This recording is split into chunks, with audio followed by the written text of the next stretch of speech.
Oh, hey, what is this behind me?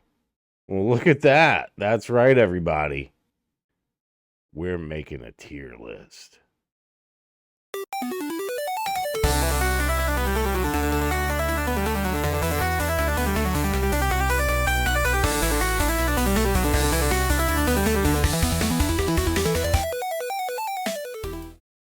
Welcome, everybody. Giant Joystick here, and today we are doing something a little different. I'm making a tier list of every console generation. So we're going to find the best consoles of each generation, and we are going to determine using this what is the best console of all time. Today is just getting the best consoles in each generation, getting them all ranked, and then we're going to take the S and A tiers, and we're going to put them all together in another video because that's going to be quite long.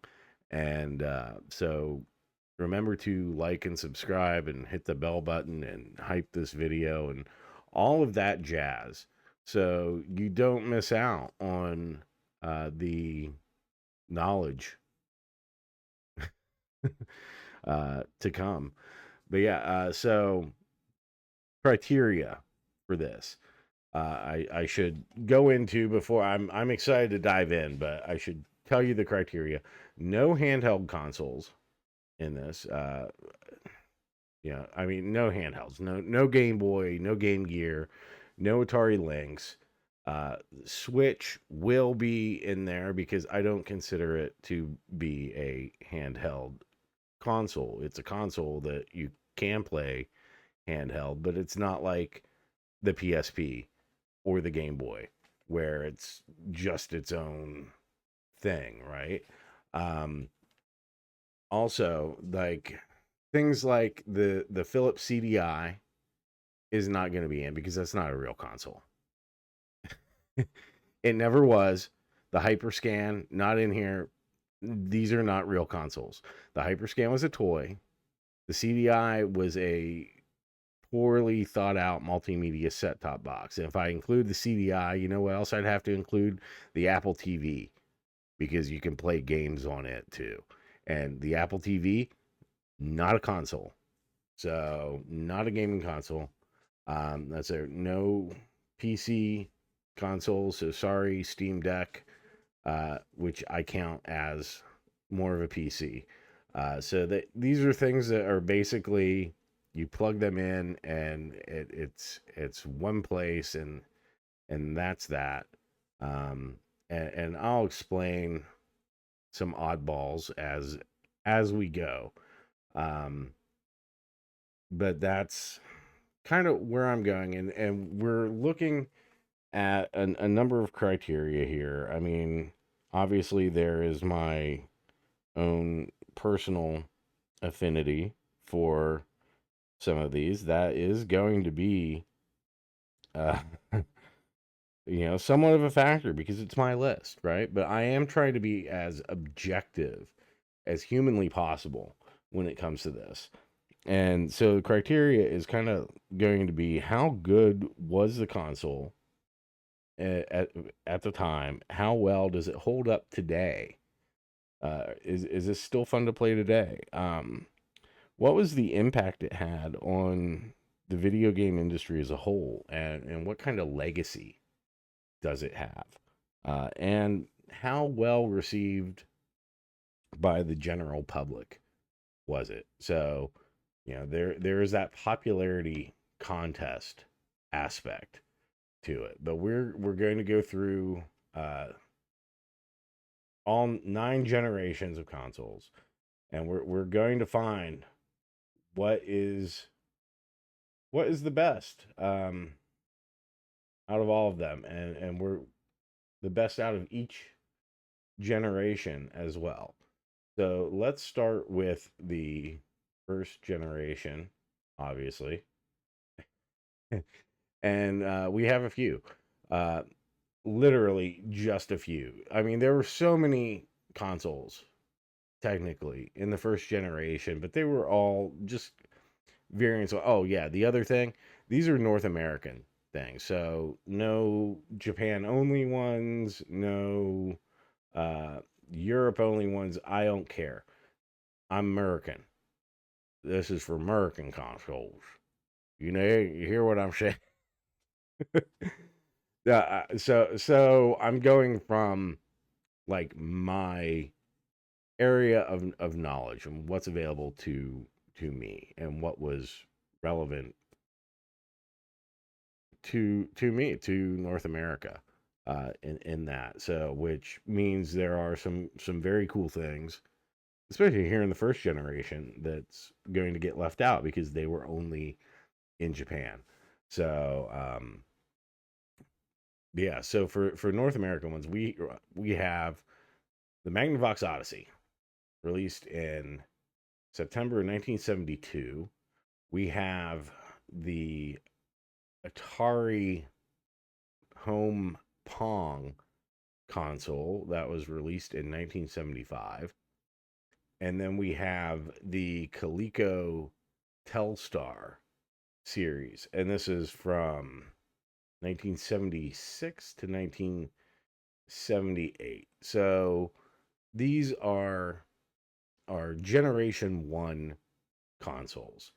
And so this is interesting because you have like the Magnavox Odyssey.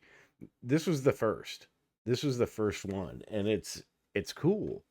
And it had like the weird little attached controllers with the knobs, and you could move stuff, and it didn't have like any real graphics on screen. You had an overlay that you would that would cling to the TV screen, and you would play in those constraints.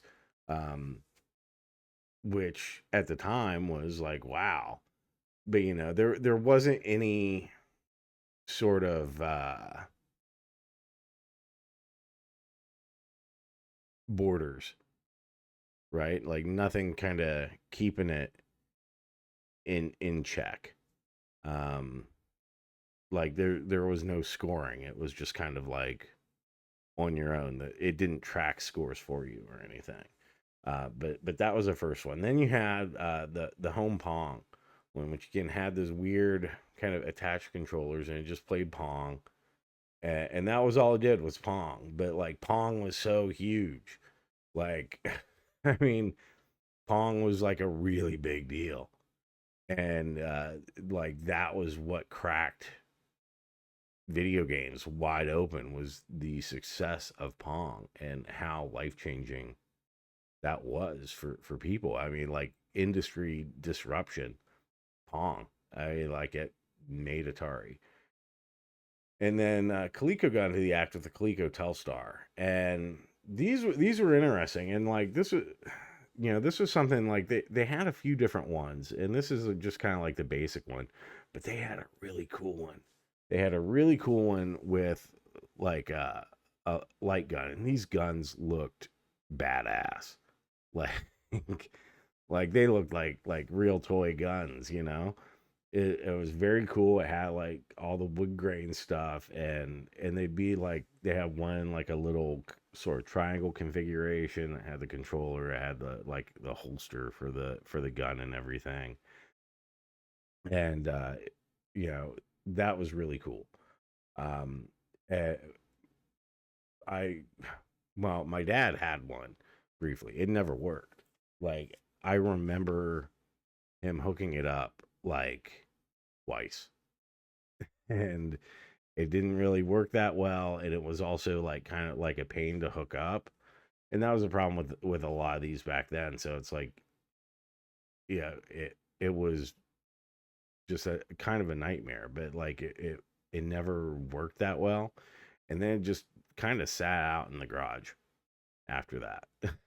and and then it became like kind of a toy I would play with it. I remember I tried setting it up one time, and it didn't work. Like kind of got a picture, like I'd kind of get it to work sometimes, but then it wouldn't. So I never really played it, but it was there, and it looked cool, and I used it as a toy, basically. And yeah, so these are going to be our three big ones. And let's see, if we start, I'm like, the Odyssey. It's something like you heard of it. It was the first, but like again, like the limitations, I don't really want to put it in S tier. But it's definitely like A because of that. Pong, that's the S tier. It has to, because the legacy part alone, like unless you were there, it's really hard to describe just how crazy this was. And this lasted like for a long time. Like I remember when I was a kid, and this is again going into the early 80s, like Pong was still a thing. It was still like, ooh, yeah, you're gonna play Pong, and it was dated, compared to like the stuff that was coming out and like Pac-Man and all that, Space Invaders. But like those were the big ones. It was like Pong, Space Invaders, and Pac-Man. Like that was like the holy trinity of video games back then. So I think Pong is definitely S tier. The Coleco Telstar, very cool. Um, like the cool looking system, but again, like, and it was Coleco's, kind of first foray into video games. Coleco was just an awesome toy company, and of course, the Coleco Vision was fantastic, which we will get into. But for consoles for Generation One, um, I'm gonna put it below the Magnavox. It didn't have like that impact, and it's not something that I don't think a lot of people remember even existing. I'm not sure how many people actually had it, uh, but like I don't know anybody that had an Odyssey, but like that's something like people talk about and still collect. Coleco Telstars, you don't hear about it as much like you do the Odyssey. And even like the Pong systems. I mean, you don't really hear about that because the Pongs are kind of the same as the Telstar in that respect, where it was like these just kind of like you had the games that were on it, but Pong was so culturally impactful, and it was such a big thing for Atari that I think this is the tier for Generation One. We have Pong at one S tier, Magnavox Odyssey A tier, and the Coleco Telstar at B. Okay, moving on to Generation 2.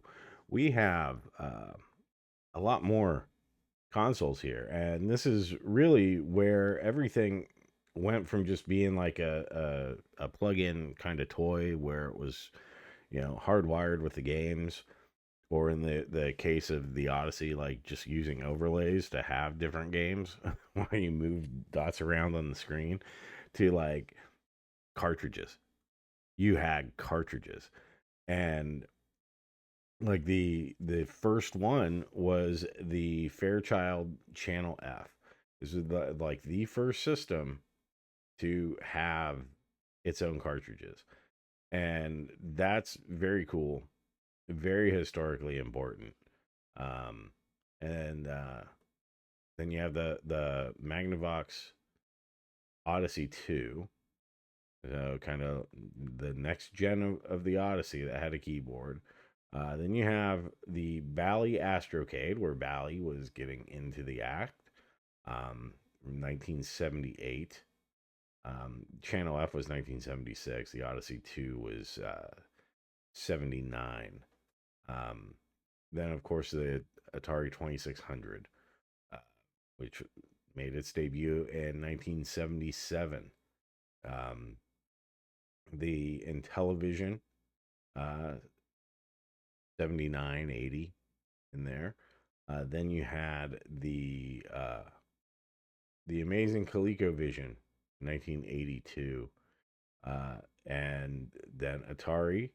with another console, the infamous Atari 5200, also released in 1982.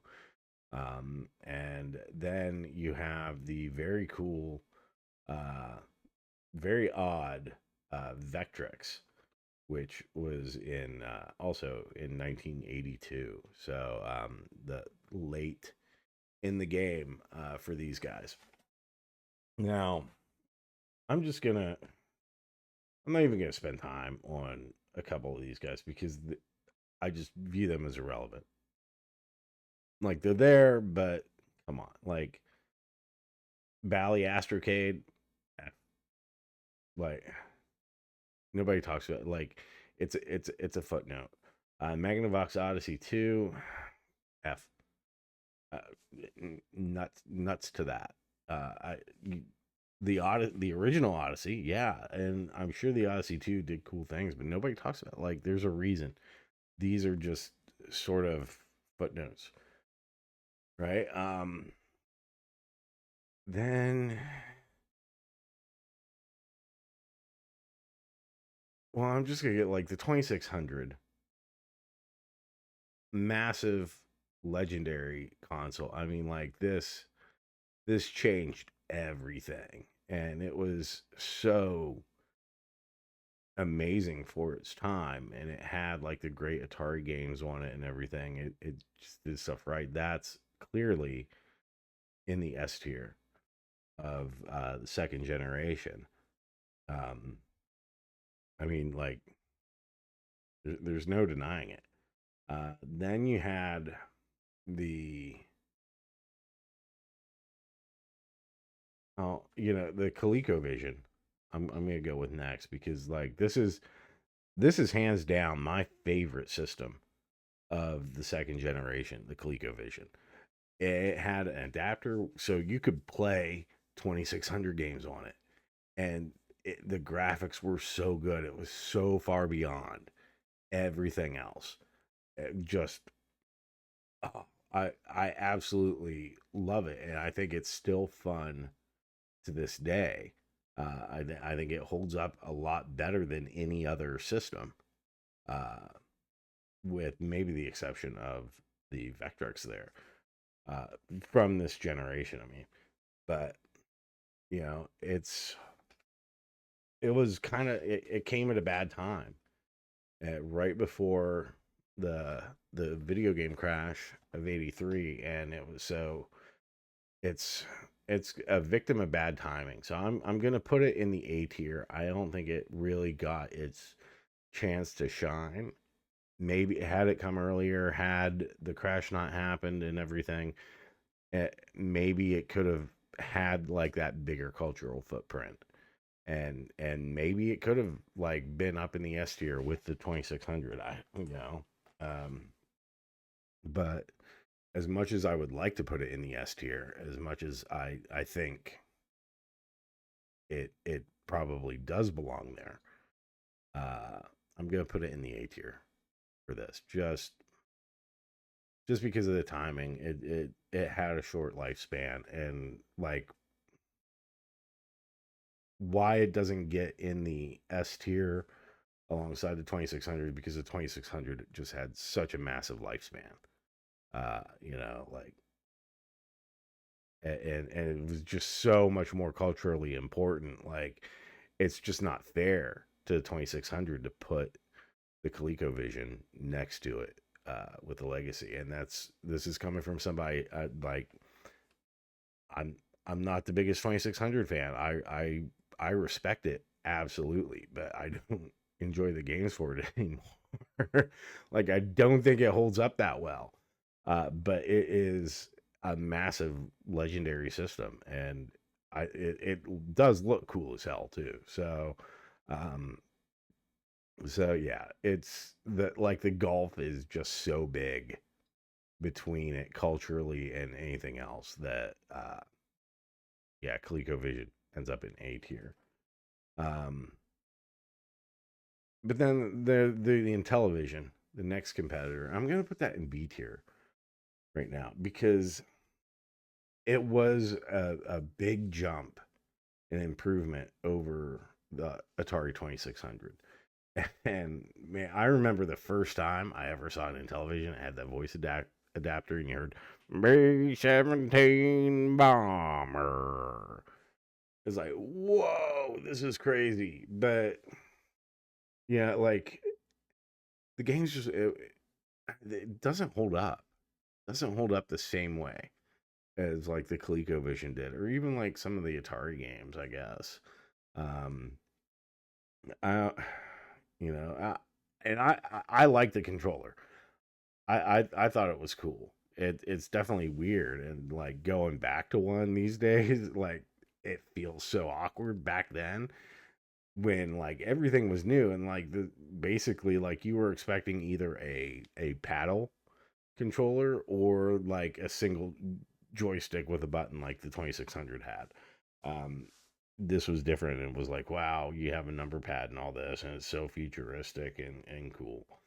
But but I'm gonna put it in B tier because it just doesn't hold up. And yeah, like graphically, it was better than the 2600, and but it wasn't as good. Like at the end of the day, especially compared to the ColecoVision. And yeah, the ColecoVision came out like 2 years later, but you know, yeah, it just doesn't last. It didn't have that sort of cultural footprint. It probably has a bigger cultural footprint than the ColecoVision, unfortunately. Um, but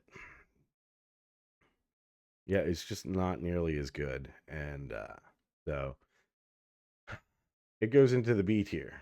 Um, all right, and then let's take a look at these. We're gonna go with the 5200. I'm putting that in the F tier.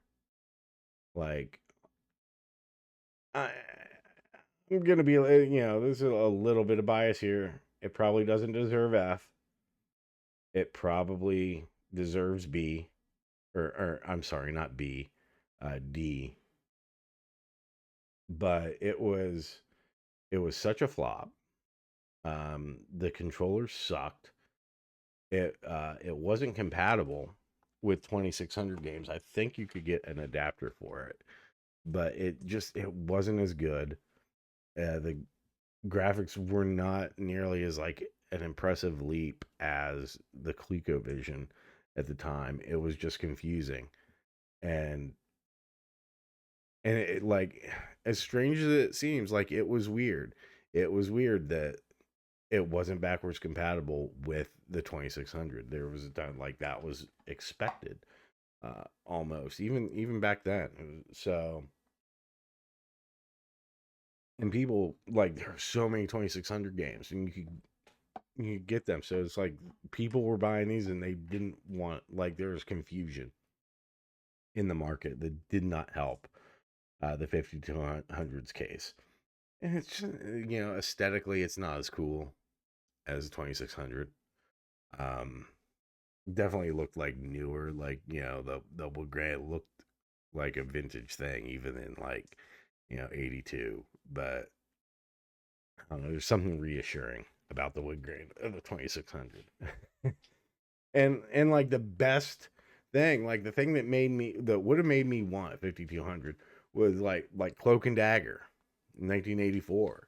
And I don't think that game was ever actually released for the 5200, but it was a 5200 that they were playing in the movie.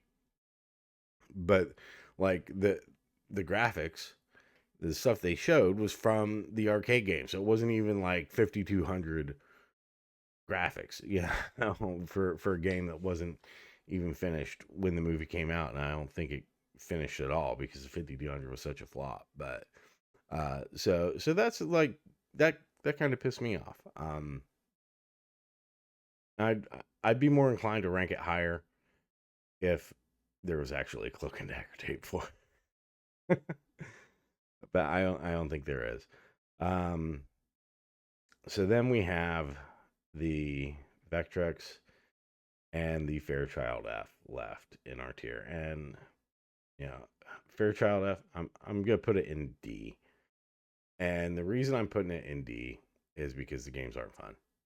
It sucks, and it was like the first one that did cartridges, and that's very important, but it's not something that was really fondly remembered or even like reached a massive audience like a lot of the other systems on this list. It's more like with the Bally Astrocade, which you never hear about, never hear anything about.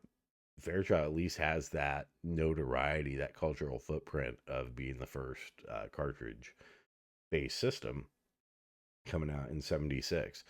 So, yeah, that I'm going to give it D just for that historical importance. And then we have the odd man out, the Vectrex. And it's sitting there in C. I don't think it deserves that. It does not deserve that at all because, like, this is so cool. The downside is, like, you couldn't play it on your actual TV. The plus side, especially back then, back in the early 80s, was you didn't have to like deal with like the weird hookups to the TV. Like it really sucked back then. It wasn't just like screwing a cable in like a coax thing. It wasn't even that back then. You had to like do these screws into the antenna thing with the RF, and it was just a nightmare. It really sucked. And this had its own thing, and it was vector graphics, and it looked so cool, and it really was like an arcade experience. Um, and it was something like you just heard whispers. I never knew anybody that had this. I never saw it in a store. I seen it in a Christmas catalog from back then, but it was just kind of whispers. It was like this really cool thing, this really cool old rare system, like and have like playing it. I know there's a lot of emulation. There's a mini one coming out. There's a Kickstarter for that. I really would love to get the new mini Vectrex and play that. But I mean, it was so cutting edge, and like it looked so good, and like you had an actual vector monitor, so you couldn't plug it into the TV. It needed its own special display, and I think it's awesome that they even did that. Uh, I'm gonna put it in B, and I'm gonna move. I'm gonna kick the Intellivision down to C because I just think even though like the cultural footprint isn't nearly as big for the Vectrex, I think the technology is just so cool. It's so cool that it existed, and like again, graphics and everything just so much better than that. Yeah, I really want to put it higher. I mean, you could put it in C for that and leave it, but I just like it. I never had one, but I like it and I want one. So there we have our second generation tier. Okay, moving right along to generation 3, and this is going to be fun. This is a point of no return because after this, I'm really going to start pissing off the kids. Uh, but in Generation 3, we have the NES, the Sega Master System, and the Atari 7800. And you know what? For fun, I'm also throwing the Action Max in, even though it barely counts. And like yeah, I threw out a couple of other like the CDI because I don't consider it a real console. Why is the Action Max in there? That is barely a real console. And I agree, like it's not really, And there were other stuff that came out at that time, but at least like the Action Max, it was really trying to pretend. It was really trying to pretend that it was like the same thing as the NES, only it used VHS tapes. Yeah, and gave this like that precursor of like the full motion video that everybody wanted. Uh, but it was just absolute garbage, and uh Yeah, like it was something that, oh, okay, it was, cheaper than the others. And because the quote unquote games were on VHS tapes, they were cheaper. Um, so it tricked people. It tricked people that didn't have much money, and I don't know who else bought it, but like I remember seeing the commercials. I knew somebody that had one, and it was garbage. Everybody had trouble getting it to work, and when they did get it to work, like getting a thing to stick on the TV and all that, it just like it wasn't fun. It didn't even like deliver on that. It was just garbage, but like there was such a marketing campaign behind it. There were so many commercials for it and everything. It was like Action Max. It's like, wow, somebody really thought that this could be a thing, or they were just really trying to trick people, and it was just honestly like it was so bad. Like it fascinated me. Like yeah, it was Worlds of Wonder. Worlds of Wonder made it, and like these are the people that made Laser Tag and Teddy Ruxpin. Like Worlds of Wonder. Like you in 1987 you had this idea that there was going to be there might be something to this if these guys are doing it, before everything just went so incredibly wrong, for Worlds of Wonder, unfortunately. But it was just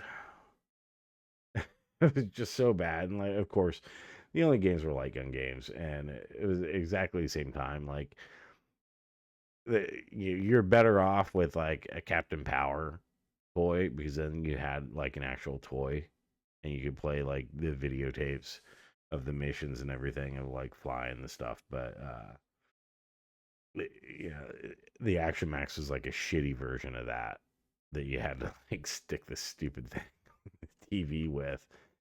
And but yeah, there's just it fascinated me, just how incredibly stupid it was. Uh, just such a bad idea. That's going in the F tier where it belongs. Um, NES, obviously, that goes into the S tier. I mean, like, is there any doubt? Like, you know that's where it has to go. That's the only place it belongs. Uh, is there in the S tier. And then we have left the 7800 and the Sega Master System. And yes, I know that Sega had another console, the SG-1000, but that was Japan. It didn't come out here. The first U.S. system, North American system, was a Sega Master System. And this thing, oh man, I wanted one so bad. It was so cool looking, and I still think it's cool looking. Um, it was just like, oh, cool. Uh, and like arcade. It was like as close as you could get to the arcade at home. And it was also like the big Nintendo rival. It was, are you going with Nintendo or are you going with Sega? And even though it didn't really do that in Japan, Nintendo just smacked the shit out of everything over there. And it did over here, but there was this idea that these two were like neck and neck, even though it was nowhere close. And honestly, like the D pad is so much better on the NES than it was on the Master System. Just like the controller itself, but like I don't think it holds up as well, but it's definitely A tier. Uh, in the third generation, but yeah, again, like same thing with like Coleco and the 2600. Like, yeah, Master System was cool and all. There were some great games on it, but like that cultural relevance the NES just blows it away. And I mean, yeah, it's the NES. Of course it is. Then you have the 7800. And we put it in B tier just to be polite, I guess. I don't know. Like I'm putting it in C tier because it's just mid. Like it's again, this is what the 5200 should have been, and there's just all sorts of fuck ups there. And the 5200, another reason the 5200 belongs in the F tier is because it helped really screw up the 7800. And I think had the 7800 come earlier instead of the 5200, you would have seen a lot of things. Even if they, copied some stuff, because like the sound, oh my God, the sound on the 7800 sucks ass. And like compared to the others, it's more just bloop bloop.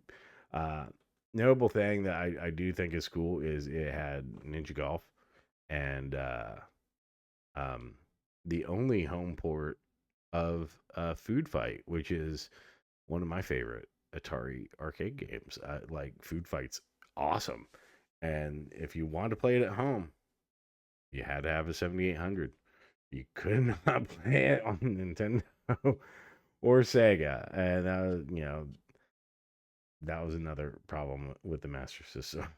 It's a third party stuff, but yeah, I'm putting it in C tier because it's mid. It's that mid, and yeah, so not much to write home about here in the third generation. It pretty much goes the way you'd think. Okay, now we are in the fourth generation, and oh boy, things are gonna get spicy here. Let me tell you what. So, you know what?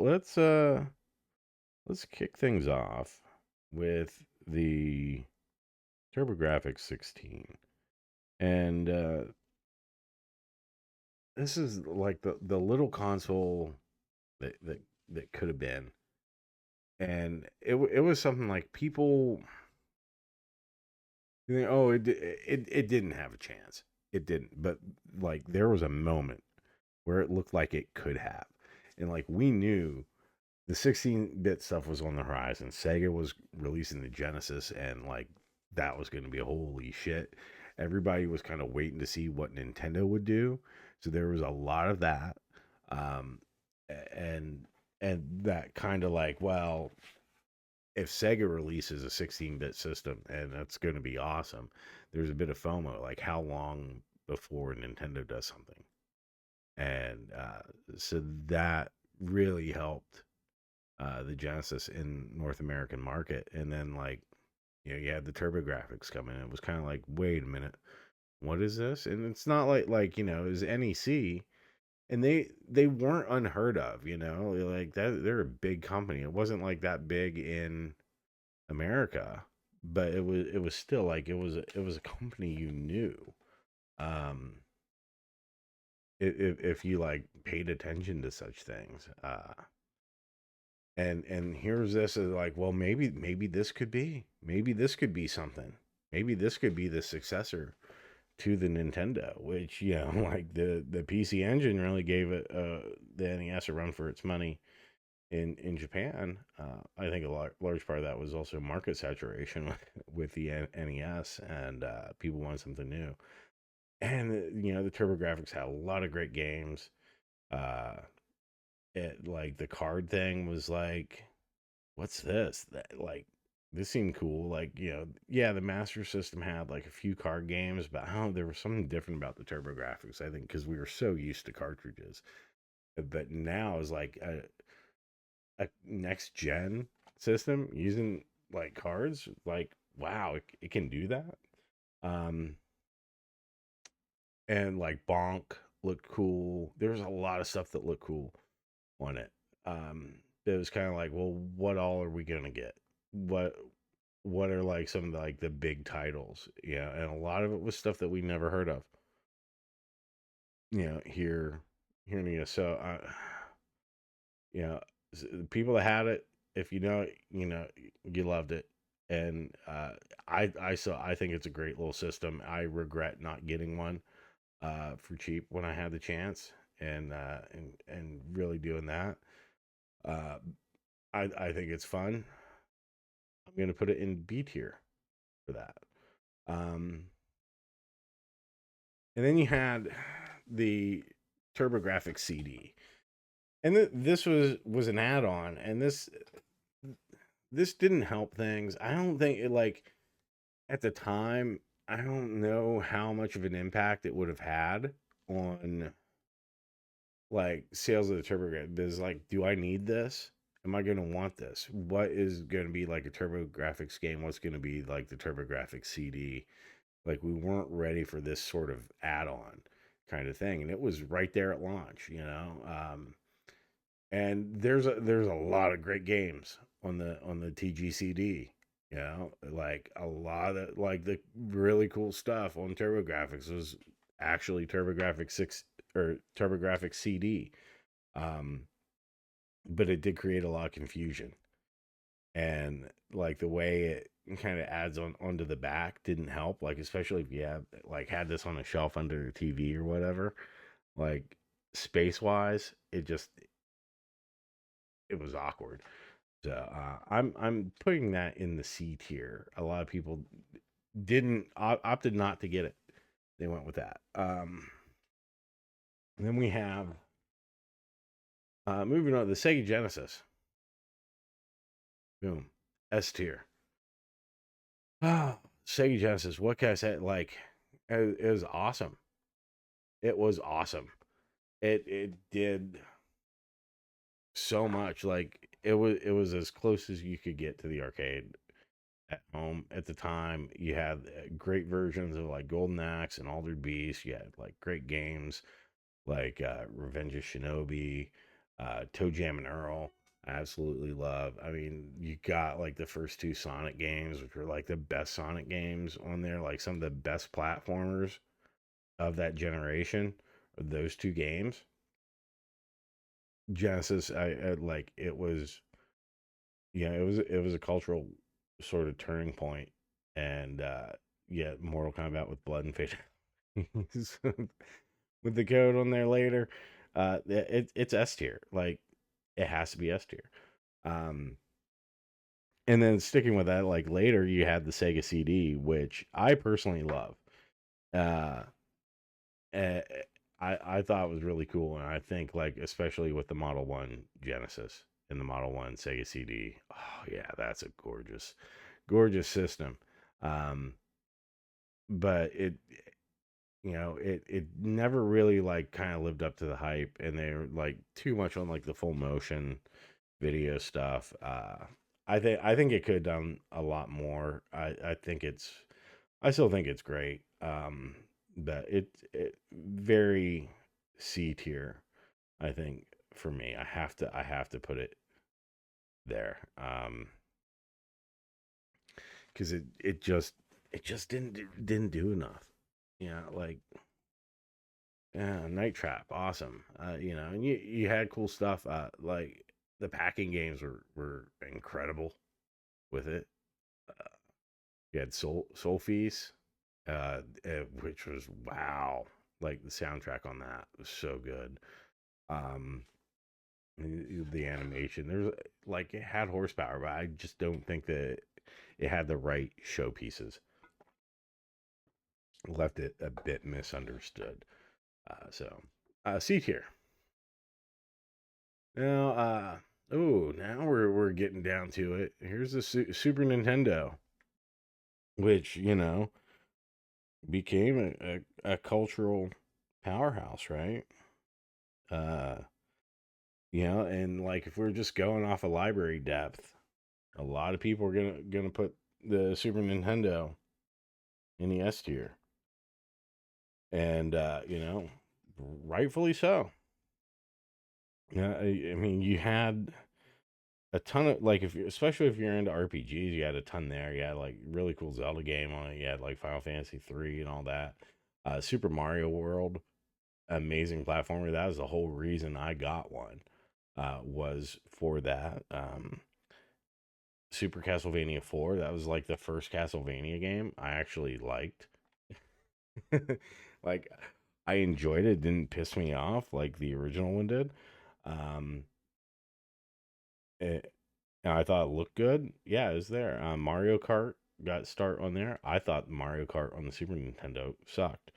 I don't think Mario Kart really got good until uh, the N64, and then I could, oh, okay, this is what I wish that the Super Nintendo one felt like.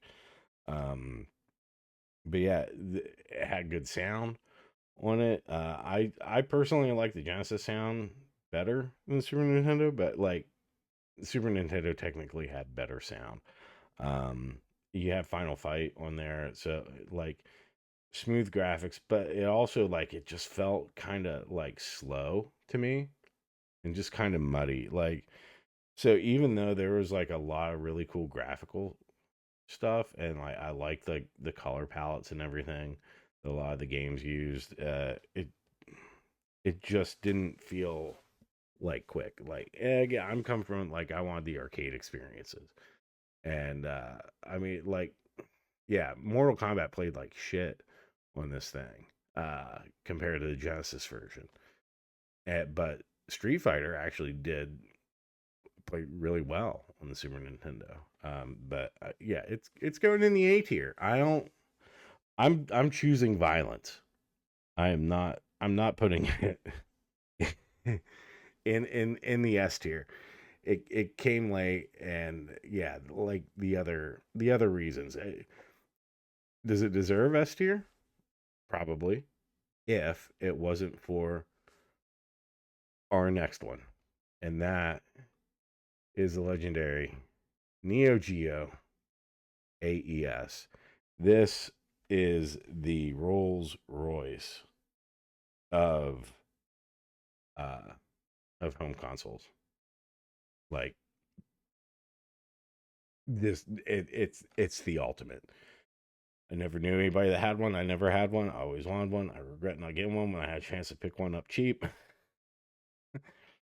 But yeah, this was truly the arcade at home.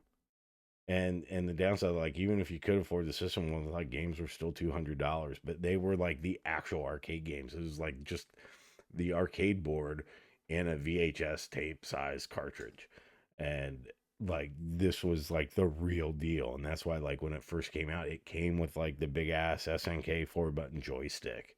Like it's like no, you're not using the gamepad. You're playing the freaking uh arcade. Yeah. That was it's oh my god, it's so good. Yeah, I just like it captured the imagination. Like it was one like it was a thing. Oh wow, we could never afford that. You know, no, never get that. Nobody could ever get it. And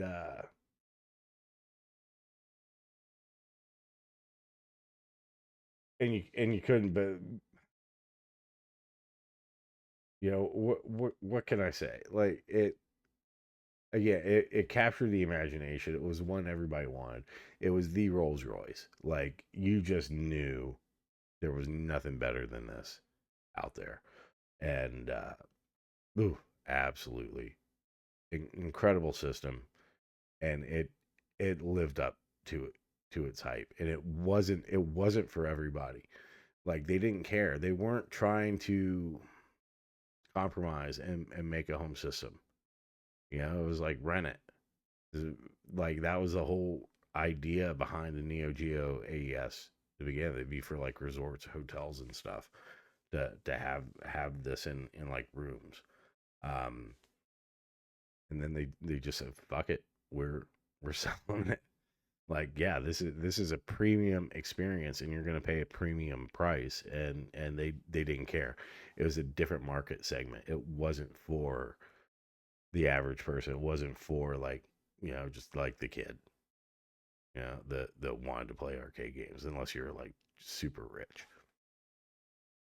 It it, it knew its place as a high end system, and it did it incredibly well.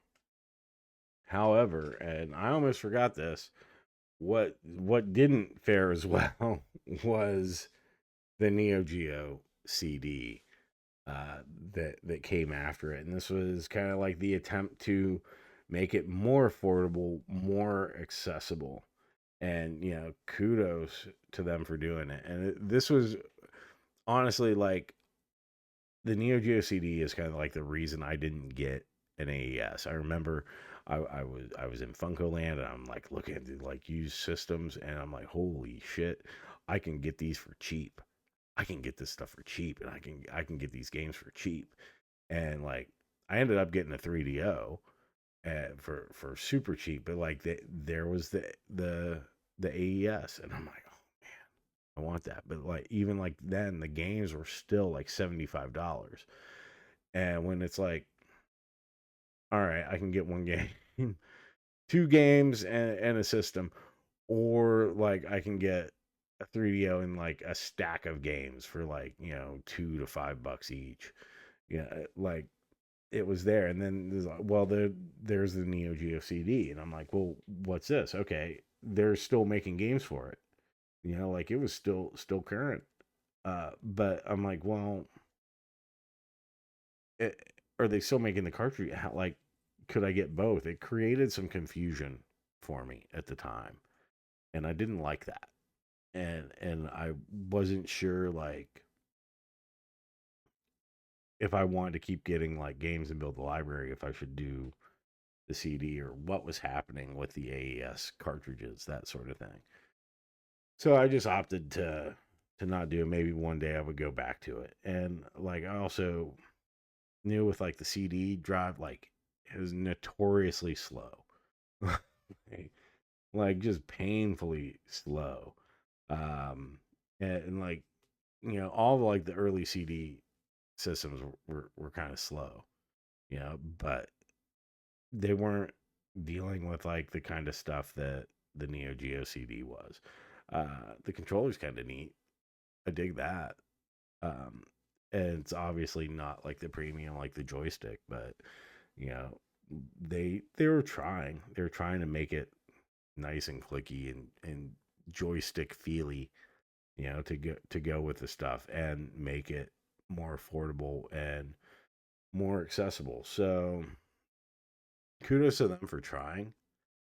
And I appreciate that, but it just for for my money, I I got to put it in D. Just like yeah, it's the Geo Metro of if the Neo Geo AES is like the Rolls Royce, then like the the Neo Geo CDs like a Ford Pinto or whatever. Ah, shit. So that's that. But then and that brings us pretty much to the end of the fourth generation. And the fourth generation, I tech for me, I say it ends on the shittiest note,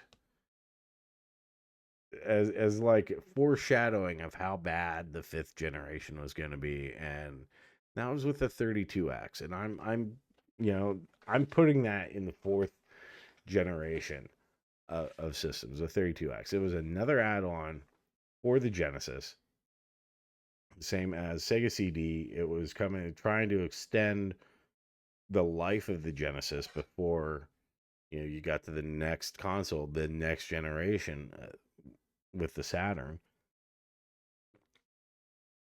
It had its own thing, so I'm counting it as a fourth generation doohickey. And it fucking sucked, and it was stupid, and nobody wanted it, and it looked like crap, and it was made to, for the Model 2 Genesis, not the Model 1. I think, like, I forget. I think if you tried to use it with the Model 1, you had to put these inserts into the thing, into the slot, and it could, like, damage your Model 1. And then, like, why would you want to cover up that gorgeous Model 1 anyway with this, like, mushroom turd? If you had a Model 2, okay, fine, whatever. But it was just poorly thought out. And it's like, well, what's going on here? And, like, it'd be one thing if, like, they added, like, compatibility with, like, 32X games into the next generation, which ended up being the Saturn. Yeah, but there wasn't any of that, and it was like, and for me, it was kind of like, why don't you do more with the Sega CD? Like, I don't know, like, have just like a booster for that or something instead of like a whole other thing. So 32X. What am I doing? Oh man, been a long day. 32X F tier, and that is it for the fourth generation. Okay, and now we are into the fifth generation of consoles, and this is where gaming starts to take a shit. But it started off on a good note. Like, it kicked off with the 3DO released in 1994. This was like the next gen thing. It was like, oh my god, the most expensive system ever. And it was like, this is crazy. And they really leaned into multimedia. They had, like, for a brand new system that was doomed to fail out of the gate. And, like, we didn't know back then like the way we know now, right? Like it could have gone either way. We absolutely did not know like what could have, like, it seemed like too expensive to succeed, honestly. But then it was like everything seemed like really impressive. Um, to go, and I think they did a lot of things right, and the games were really fun. I had a ton of them with mine because I got it I got it for dirt cheap. Uh, in 1997, 1998, something like that, after it had been discontinued, and it was yeah, I had a lot of fun with it, and I think it had a lot of potential, and I think it had a ton of games in the library. Not always the best games, but like they did a lot right. Um, it was just like a little too ahead of its time. It's like the downside of being first. So it was too expensive, and it wasn't sure kind of like what things were going. It's still, it suffered a lot from that. But I have to put it into the A tier, um, because yeah, it did a good job of like having the CD games. It had that multimedia vision. It was very friendly to developers to get a massive library of games in a very short amount of time and encourage people to make games for it, which was awesome. It had, I like a lot of things. It had like the best version of Road Rash. It had the best version of Super Street Fighter 2 Turbo Edition on consoles. The best version was 3DO. Like, that was awesome. It had the best version of Gex if you're into that sort of thing. Um, Twisted, the game show game, that was a really cool concept, party game, and a lot of fun. Um, so what? Oh yeah, and the big thing for me, like, this was like the game where I'm like, oh, I'm getting this, was because it had this is the only console, the only one to have Star Control 2 ported to it. That was trapped on the PC. And I had the original Star Control for the Sega Genesis, and I absolutely loved it. And I was so stoked when Star Control 2 came out. I didn't have a computer that was like beefy enough to handle that sort of thing at the time. And thankfully, I didn't have to because it was on the 3DO. And yeah, that kicked all sorts of ass. And like the 3DO could do it. So yeah, it was really strong, and I think it gets un more unfair malignment than it deserves. I think it was actually like a top notch system. It broke a lot of ground. It opened a lot of doors, and it for it being a failure, it was I have to look at it as a success for coming out of nowhere the way it did, and like still to this day having people talk about it and be fascinated with it, and like it has a legacy. It has games people want to play. Still, it has the best version of games that people love. That's impressive. And so the 3DO, A tier, first one of the fifth generation. Um, Now, on the other hand, what we have is looking down. We have the Atari Jaguar, and I'm not even bothering with the Jaguar CD. We'll just throw it in with it, just call it the same thing because who the fuck cares? Uh, so whereas like the 3DO had like a lot of great games, a lot of the best versions of games. Like here you had the Jaguar with it claiming to be kind of more than what it was. Okay, whatever. Um, but it was supposed to be like this big comeback for Atari. Like, oh man, Atari, like they did the 2600. They were the shit before Nintendo. And oh my god, now they're like, oh, we're coming back in a big way with this like super powerful next generation system. This was something like they had not done this. They had not done like the 5200, the 7800. It was never like that sort of like marketing. But then they're like, no, this is us going high tech and balls to the walls, and we're gonna have the Jaguar, and it fucking sucked. Like people were hopeful for it, but I think also skeptical because it had been so long, and like yeah, the 2600 was impressive for the time for 1977, but now we're talking it's 1994, 1993. You're in the 90s now, son. What are you bringing? And I mean, it worked. It worked enough because like their hype around it scared Sega bad enough that they made some stupid fucking decisions with the 32X and the Saturn. Um, but like the Jaguar, like it's just nothing good about it, except for Tempest 2000. For us, but that's a F tier system. Um, in the fifth generation, and so it was like that was kind of it for Atari. It like the cartridge side didn't even have a dust cover. They're still trying to do like, oh, we want more buttons, But then there was like they had the weird number pad on the controller. And I think part of that was like weird because of how like Coleco and Intellivision started spanking them back in the day. They both had kind of number pads, and I think it was like kind of a leftover thing from that. Like, yeah, let's do these overlays like back then. Some of the games that have overlays, so we could use these buttons for it. And instead, just like, that wasn't how we played games. Like there was an evolved ecosystem now. There was a way to do it. So yeah, that's an F for sure. Um, and speaking of like the impacts Atari had with like the bad decision, then we have the Sega Saturn, and the Saturn came out.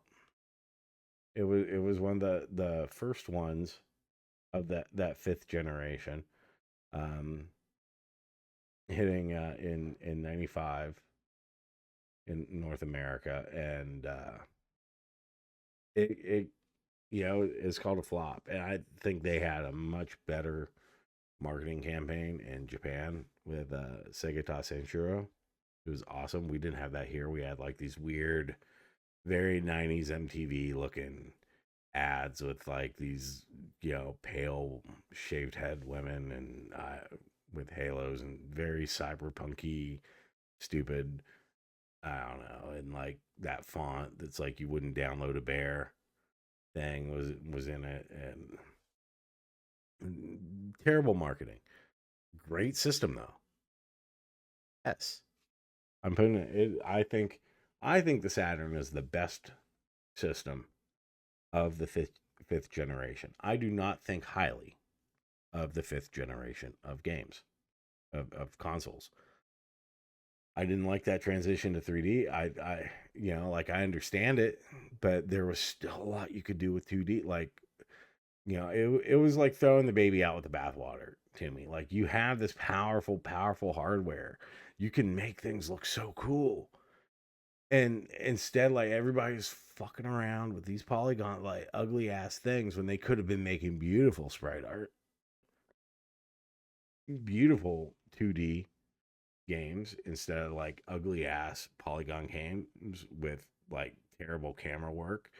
Um, but that was the thing. Sega actually did better with that. I think they did better. I think the graphics hold up better on Saturn games. They're more fun to play to this day than on other ones. They're more memorable games on the Saturn. Um, and again, like they were still working, like bringing the arcade home, at keeping with that ethos, like giving you a solid um, arcade experience at home with Sega's games, and I think they did a tremendous job with that. I love the Saturn. I still have my Saturn, and yeah, it was good, and they didn't like completely shit on uh 2D stuff like the PlayStation did. Where like there, I guess there were some like amazing 2D games, but like I think they're mostly like Japan exclusive. Sony North America was like, no, if you want to make a game, it has to be 3D. And you know, like I had a PlayStation because like that was what my friends had. Everybody had that, and it was really impressive for the time. And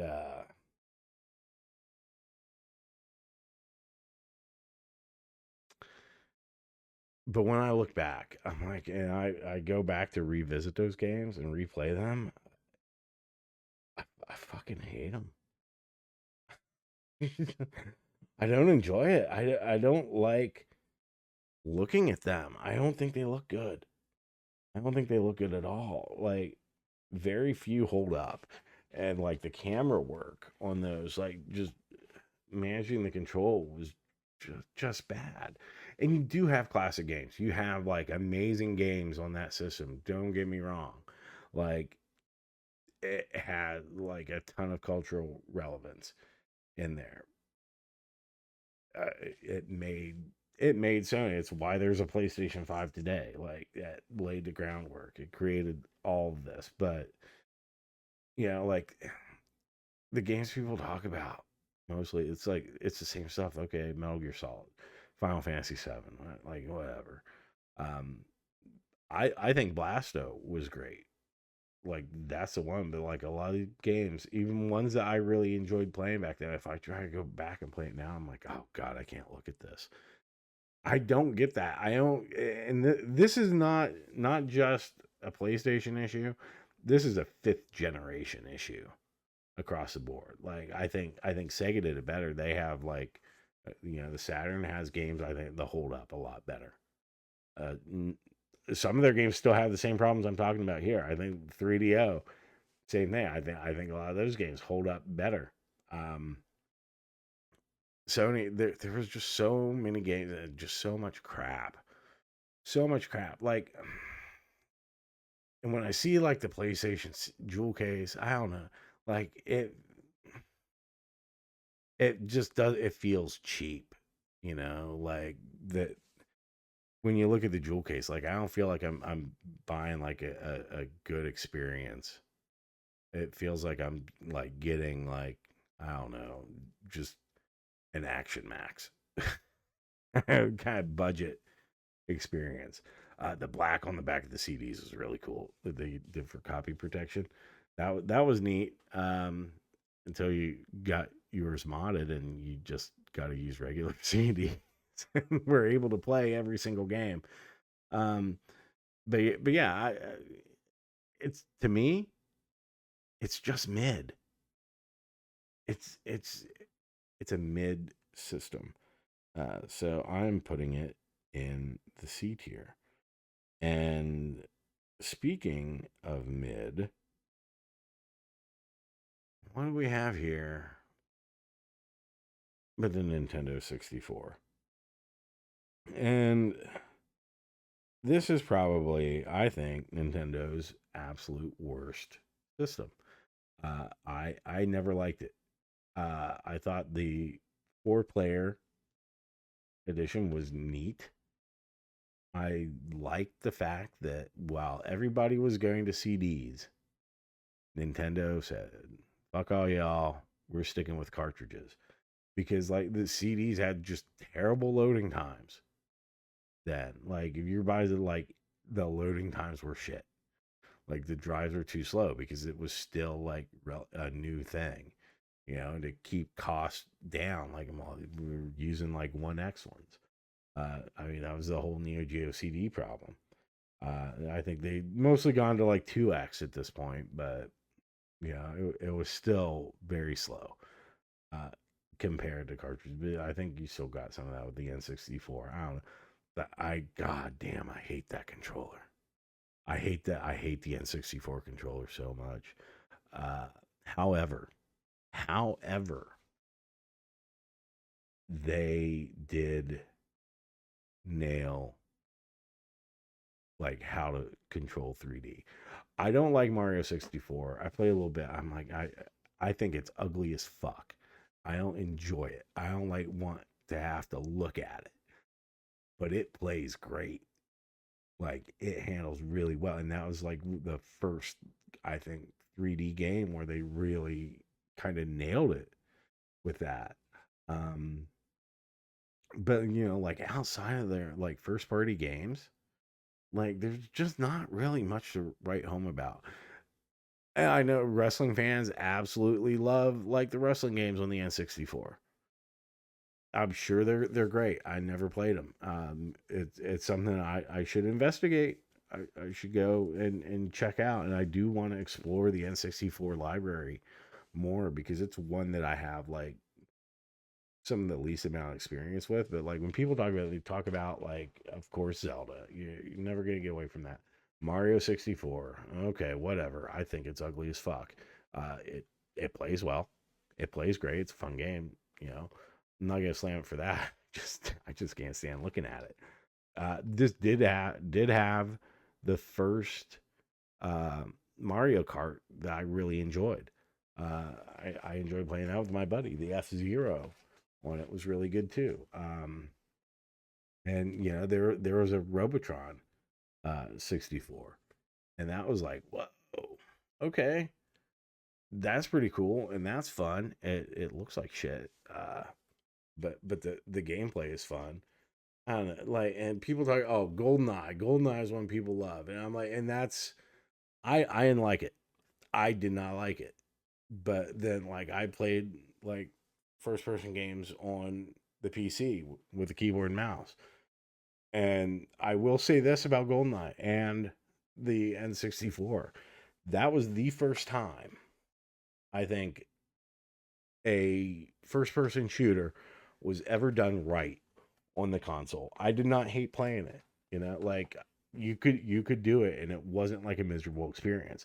As much as everybody talks about, oh, Doom on all these things, Doom on the 32X, Doom on the fucking Atari Jaguar, blah blah blah, Doom on this and that. Yeah, fuck that. It's not fun to play on any of them unless you're on a PC. Like it fucking sucks. But GoldenEye wasn't like that. You know, like okay, I think it's ugly as sin, but it controlled really well. So the N64 I'm putting in the B tier because I think it deserves to be higher than the PlayStation. Um, and I think like even though the controller was just terrible, I don't know what they were thinking with that fucking thing. And like the rumble slots and everything. I kind of hate that. And the more I talk about it, the more I want to like drop its ranking. But it was the first one to do things right, where things started to become a standard. So I'm putting it above PlayStation, which was just they were just throwing shit against the wall to see what stuck, whereas Nintendo set out to figure out how to do it right. That was the feeling I got from that, from them, from Sega. Uh, that's the feeling I got. So, but yeah, I think I just think those games are ugly as sin. So B tier. Speaking of ugly as sin, we are closing out the fifth generation with this piece of shit, the Virtual Boy. And this is one I debated whether I should put in here or not. Like if you look at like the Wikipedia list of like fifth generation consoles, it's there. But it's like because it had like the boy title in it, like it was like, ooh, this is like the next sort of Game Boy, it's different because it was meant to be like a VR thing. It's like a headset. It did not plug into your TV. You wore it basically, or it just stood on the on. You didn't even wear it. It had like the fucking stand, and you would just like push your head against it. It was like just the most awkward thing, and it just red and ugly. It was cool how they did like the control, like that early sort of attempt that would become like the dual analog sticks later with like the dual D pads. Neat way is like a twin stick shooter, like nothing really new, but like for consoles, it was new to kind of see something like that. So because it's not portable and it is on that list of fifth generation, it is a 32-bit thing technically. It's from I'm gonna put it there. And yeah, I don't know anybody who like thought this was a good idea. And like people want it just because it was like Nintendo or whatever, and like, oh well, if Nintendo's making it, it's gonna be big, it's gonna be this thing, but like there's just nothing really good about it, and the red just gets on your nerves. And honestly, like I wish I bought one for like $15 when I had the chance, just for the sake, just for having it, just for collector purposes, but I didn't. And like when they came out with like the Virtual Boy thing for the Switch, I'm still thinking, I'm like, do I want this? Like, is it worth it? Is it worth $99 to get this thing that you could put your Switch in and then like have the experience of playing a Virtual Boy? And the answer to that is no, absolutely not. It's not worth it. Nintendo should pay you $99 for it. But I think it is awesome that they actually made an accessory for the Switch that is the Virtual Boy. As terrible as it was, it's there. But yeah, Virtual Boy F tier. Fuck you.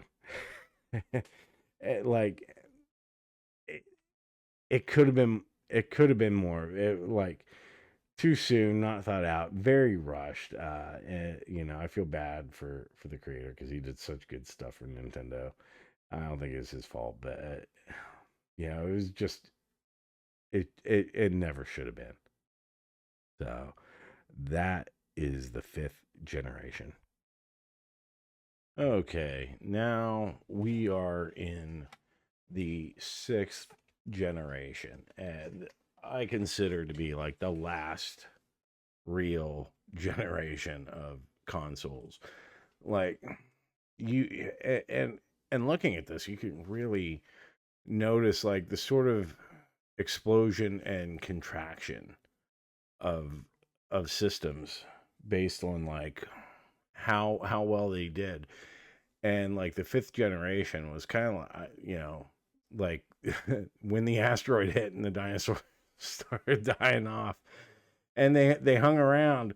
There were still titans walking the earth, but they were dying off, and nothing sums that up quite like the Dreamcast, which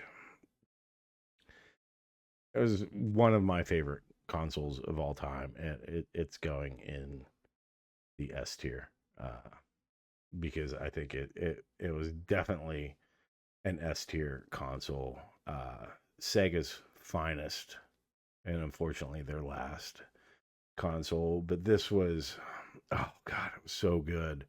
It was so good. I liked the controller. I thought it felt good ish, like for what it was doing. Like it wasn't that awkward. I mean, it kind of was, but there was upside to it, and that was the VMU that was in there. And oh my god, that thing was so cool. Like you had this whole other system that you could select stuff on right in there. And like if you're playing sports games with your friends, like you're playing like the 2K Sports Series, which was awesome, then like you could select your plays on there. It wasn't like you're seeing what they're picking. Like you didn't know. You had to go, and that like really elevated like playing against somebody in sports games and stuff. It was just really cool to do that management from there. The VMU was a really really cool idea. There were so many great accessories for the Dreamcast. Like this was truly the arcade at home. Like it was a stripped down Naomi board at the end of the day, and it gave us some of like the most perfect uh, arcade ports of all time, like Soul Calibur. That was perfect. Like Soul Calibur, Crazy Taxi. These were like the Dreamcast versions were actually better than the arcades. Yeah, in a lot of ways. They added stuff to it while also being an arcade perfect port, like graphically. It was so good. Virtua Tennis was awesome. The 2K Sports Series were so good. It was like the first thing that ever challenged Madden at that point were the 2K NFL 2K games. And they scared EA so badly because they were making so much room that EA struck that bullshit deal with the NFL for exclusive rights, essentially killing their only competition in like their only serious competition in the sports field, which is sad. Capcom brought the Power Stone games to the Dreamcast, which I absolutely love. I never played them in the arcade. I never saw it. Like I played Power Stone 2 in the arcade recently for the first time, like in the last year. And I was like, wow, cool. But my introduction to it was on the Dreamcast, and I fell in love with both of those games. And they finally got like a port to a modern uh, system now as part of the Capcom Fighting Collection too this year. In the past year, I guess that came out in 2025. Um, so hey, awesome. Because I think up until then, like the only other way you could play it was like on a PSP version, which was bullshit. Um, you had good shooters on there. You had like just it was just a great system. It was like it did so much cool shit, and like fishing games. There was like the fishing rod peripheral that came with it. You had a virtual on with it. You had one for the Saturn. You had one for the Dreamcast. It was great. Like there was just You had a keyboard, you had Fantasy Star Online, like you could play that. It had the modem built in, dial up, but then there was also like a broadband adapter, which like nobody had broadband at the time. It was starting to become more commonplace, but it was still a very kind of like rare thing. But the option was there for it. It was very future looking and like maybe a little too soon. And that had been kind of Sega's problem. Like they got so spooked by what the Jaguar was doing, they rushed the 32X, they rushed the Saturn because I think they thought that the success of the Genesis was because they beat Nintendo to the market. And I think wanted to replicate that with every system. But it's like Sega, like that's not why people loved your systems. It wasn't just because you were there first and there wasn't anybody else. It's because the games were great, the systems were cool, like it was good stuff, and the Dreamcast was really good stuff. But it was kind of rushed. And I think if they just waited, and I really do think that if they put a DVD drive in, it would have been a different story for it. They're still up against a massive juggernaut in the PlayStation 2, though, and like the PlayStation, I don't like it. I don't like the PlayStation 1. I think it's mid as fuck. Uh, the PlayStation 2, however, whoa, talk about an upgrade. And we could put that right up next to the Dreamcast. I mean, like on paper, it's absolutely amazing. It has like one of the biggest and best game libraries of all time. It had a DVD player in it at the time when people were buying DVD players, but it was still new. It was still like something that people didn't have. Standalones were expensive, and then here for a little more, like essentially like the price of like because there were DVD players that were the same price as the PS2. Like you could get the next gen PlayStation with and a DVD player. You're killing two birds with one stone. That was a huge selling point. That was a big thing for me of why I wanted one was that DVD player. If I had that in the Dreamcast, would I still be looking at the PlayStation 2? Well, I mean the Dreamcast died, so probably. But at the time, like I mean, the biggest thing for the PS2 was you had Grand Theft Auto 3, you had San Andreas, both like amazing games. Those were console sellers themselves. Yeah. With NFL 2K dead, your option was Madden, and that was on uh, on the PlayStation 2. Uh, if you wanted to do that. Um, let's see what. Oh yeah, there were Robotech. I'm a big Robotech, and I'm also a big Macross fan. You can be both. Fuck you. Um, but there were two amazing Robotech games from like two of my favorite games on the PlayStation 2 that were just on PlayStation 2. That was like, yeah, I want this for those games. Those two games I could not play anywhere else.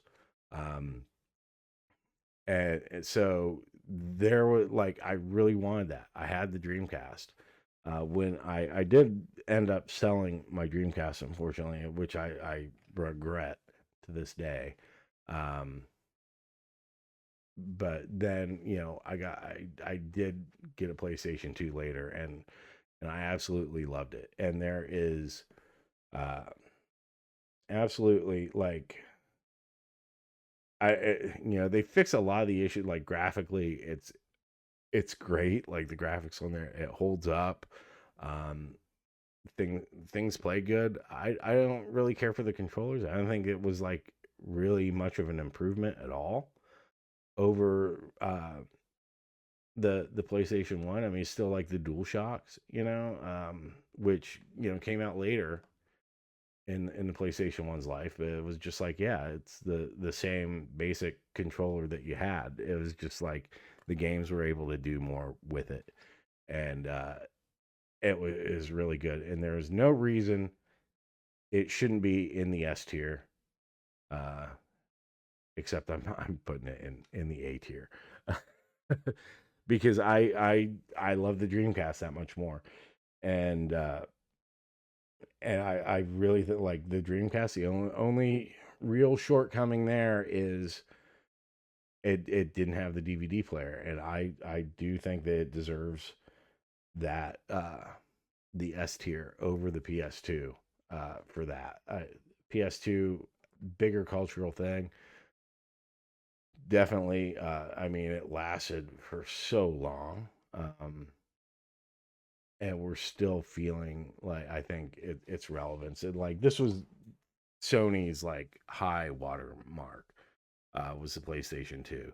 This is when like all the other competition was falling all around them. And that's part of the reason why I only want to put it in A. It's not like I mean like and not to take anything away from the PlayStation 2 because it truly is a great console. But when you look at what was happening with everybody else, it was more fortuitous timing than it was like standing on its own merits. When you look at like the landscape, Sega was they were in their death throes, and the Dreamcast was like a Hail Mary, and they were already struggling because things had fucked up in the fifth gen for them. Nintendo, who knew what was going on with Nintendo? It was looking like they might be past their prime, and it was not like the Nintendo that we see today. It was not like the Nintendo that we saw in the NES and SNES generations. Like you had like the N64, as much as people love it, and as well as it did, it was like it was easy to dismiss it over the PlayStation. In that generation. And then so they had a lot of ground to make up going from the fifth to the sixth, and they they did it with the GameCube, and and the GameCube was not. It was kind of like, what are you doing, Nintendo? You had like the big purple collar. You had all the different colors, which was kind of cool, but it made it look like a toy. It didn't look like a serious like gaming console. It was like so different than that. It was smaller. They're like, oh yeah, it has this handle so you can take it to your friend's house and play. And it's kind of like, wait, what? It, this should be like the centerpiece of like the living room or something, not something that you're just picking up and moving. So it had the weird little discs. I think there was like a lot of confusion with people there. It was like the proprietary weird DVD thing that they were doing. And again, like, well, give us something that could play DVDs with it, like control the TV. If you control the TV, you control the living room, you control the games. Yeah. And Sony knew that because Sony was, they were that home electronics company. They were making the TVs, they understood like have something that people want to have plugged into their TV, give them what they want. And I think because Sony was not a gaming company, they were able to do that better than the competition. Uh, Especially like here in the sixth generation where everybody else was floundering. And Nintendo, like the controller was cool. It was weird, but it was definitely an improvement, a huge improvement over the N64 controller, and it felt good, and like people absolutely love it to this day.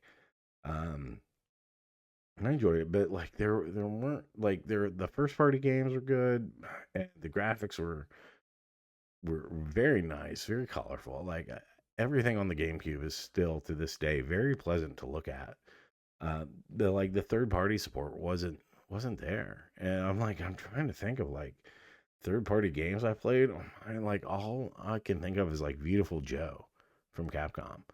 And like that was a good game. I don't remember much about it. I think it was like an exclusive at the time, but I think it or at least briefly for the GameCube. But I think there was a PlayStation 2 version. I don't know. I don't care enough to look it up, but but I'm like, yeah, again, it was like first party stuff, and which not to knock Nintendo, but like because they have amazing first party games. Like that's what we love about Nintendo. That's one of the things is like hell yeah, that's the only place you can get these games. But but yeah, just kind of fell short of the mark, and like it was like out of the consoles I had of the sixth gen, the Dreamcast, the PlayStation 2, and the GameCube. Uh, like I played the GameCube the least, except for like what Mario Strikers. I think but I'm gonna give it a B, because it's not a bad system, and I think history is proving it a lot better than how we viewed it at the time. Um, but yeah, and that also brings us to our last one, which was Microsoft's first foray into gaming with the Xbox. And this is a console that did much better than I was expecting. I thought it was going to be an absolute flop. I mean, like I hate Microsoft. I think they suck. I think they've always sucked. I don't think that they really make good stuff. And I didn't see how the Xbox could really compete. The controllers, I'm like, okay, I see what they're going for there, but they were so uncomfortable. The Xbox controllers. And I remember playing a demo unit in there. I'm like, God, I just don't like this at all.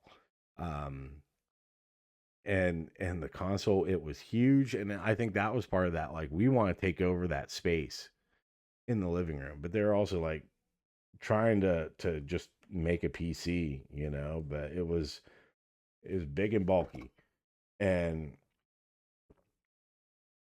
I thought it was pretty ugly, and I just didn't care for it. Halo was really impressive though. Like I remember playing the demo. I'm like, and again, like at this point, I'm like, okay, the only decent first person shooter on a console was GoldenEye, and I didn't think that you could do it right. And then there was Halo on the Xbox. It's like, oh wow, maybe you can. And there was one game, I can't remember the name of it, but it was a mech game, and it had it by itself. It was like $110 or something like that, but it had like its own controller that was like just this giant dashboard of like all these knobs and handles and everything to control the mech with on there. And like if I could have afforded that and the system, I would have gotten an Xbox like just for that game because it just seemed like so crazy. I have no idea if that game was any good or not. Like I can't even remember the name, but that was really cool that they went all out for that sort of thing. And again, for me, somebody who like likes the arcade experience at home, wanted to have that, and that's why I love the Dreamcast so much. Like that was something that like maybe I would check out uh this console for that. But at the end of the day, nah. And like fuck the Xbox. And so I'm giving it an F. It's just nuts to that, man. Like I did not care about anything about that. There weren't games that really seemed appealing. I get, Halo, but again, that not a selling point for me. Like not enough to make me want to buy a system. Yeah, like just and again, the controllers I thought were uncomfortable. So to like play it for a long time, I'm like, well, I thought everything else, all the other controllers in that gen were just so much better than those Xbox controllers, and everything else was just a lot smaller than that massive brick of a console that just looked ugly. Uh, so yeah, that's why I'm putting the Xbox in the F column as the worst console of that generation. However, as we go into the seventh generation of consoles, that changes. And again, like Sega's dead now. The field is shrunk. There are only three consoles in the seventh generation. Um, and one of those being the Xbox 360, the successor to the Xbox. And the Xbox 360, amazingly, it did something that I didn't think was possible, and that was that Microsoft made a product I actually enjoyed. I really like the 360. Like the games were great on it. It had a huge library. It had the hard drive. They fixed all like my complaints about the controller from the original Xbox with the 360 controller, which just felt so much better. And but this is where like, everything was going online. It was going multiplayer, and they I, I wasn't down for that, but that's the thing. And I thought the 360 did a really good job of that. And it was yeah, I had a lot of fun with the Xbox 360. I was really impressed with it. I'm like, wow, maybe I was wrong. Maybe I was wrong not just about the whole Xbox project, but maybe Microsoft, maybe they are capable of making things that don't suck, you know? Like maybe that is a thing that can happen. Um, eh, but yeah, I had a lot of fun, and the big reason I got 360 is because my friends all had it. Um, so that was a good way to like play with them. Yeah, I really liked it. Like I still have it. It's not hooked up or anything, but I still have it. Um, I should dig it out and make sure it still works. And thankfully there's like the weird things I could still play all the games I had on it now, which is kind of neat.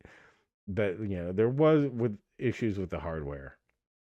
They did resolve it, and thankfully it never happened to me. But like at least like three-quarters of the people I knew that had a 360 had the red ring of death.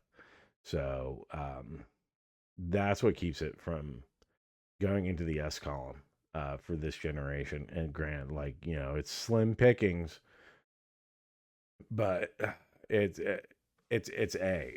I'm like, wow, like credit where credit's due. Microsoft did a really really good job with the 360. It was like they tried and they actually cared about making a good product for the first time probably ever in the history of that company. So there you go. Um, Now, Sony, on the other hand, went from making one of the best consoles ever with the PlayStation 2. That is incredible. And how do you talk? Well, we're going to make the PlayStation 3. And they followed it up with that. And yeah, I think it sucked. Again, the controllers were basically like this. It was the same damn thing. And I guess a lot of games on there people like, I don't know, there's nothing that like really appealed to me that I couldn't play on the 360. And then there was like all the weirdness with like the PlayStation Network getting hacked and stuff on with like the online things. I'm like, I didn't deal with any of that with Xbox Live. but people I knew that have PS3, they were always complaining about it, and I also think it's ugly. I don't think it did anything as good as the PlayStation 2, and I don't respect it. So it's going in the F column. Um, yeah, and it's like one thing. I'm like, are there games on there that I want to play today? I can't think of a single one. I can't think of a single one. But I mean, that's like kind of a late generation thing. Like as things contract more and there's just less competition, there's less innovation, as like you have now only three companies in the game. Yeah, which sucks. And you get Nintendo, Sony, Microsoft. Whereas before you had Nintendo, Sega, yeah, NEC throwing their hat in the ring. You had Atari. You had like just what 3DO company. I mean, we could just say Panasonic. You had SNK doing stuff. You had just there was more competition. There's more experimentation. There's people like trying to do something that would catch on, and now it's like that's kind of impossible. You're just left with like the players that are there, and everybody else just wants to just coast on that, let somebody else deal with the hardware. It's not worth the hassle. And thankfully Nintendo doesn't have that philosophy. So that brings us to the Wii. And again, like Nintendo was in such a bad place at this time, like perception wise. And I mean, like Nintendo fanboys aren't going to want to hear this, but it's true. Like we were all wondering about Nintendo.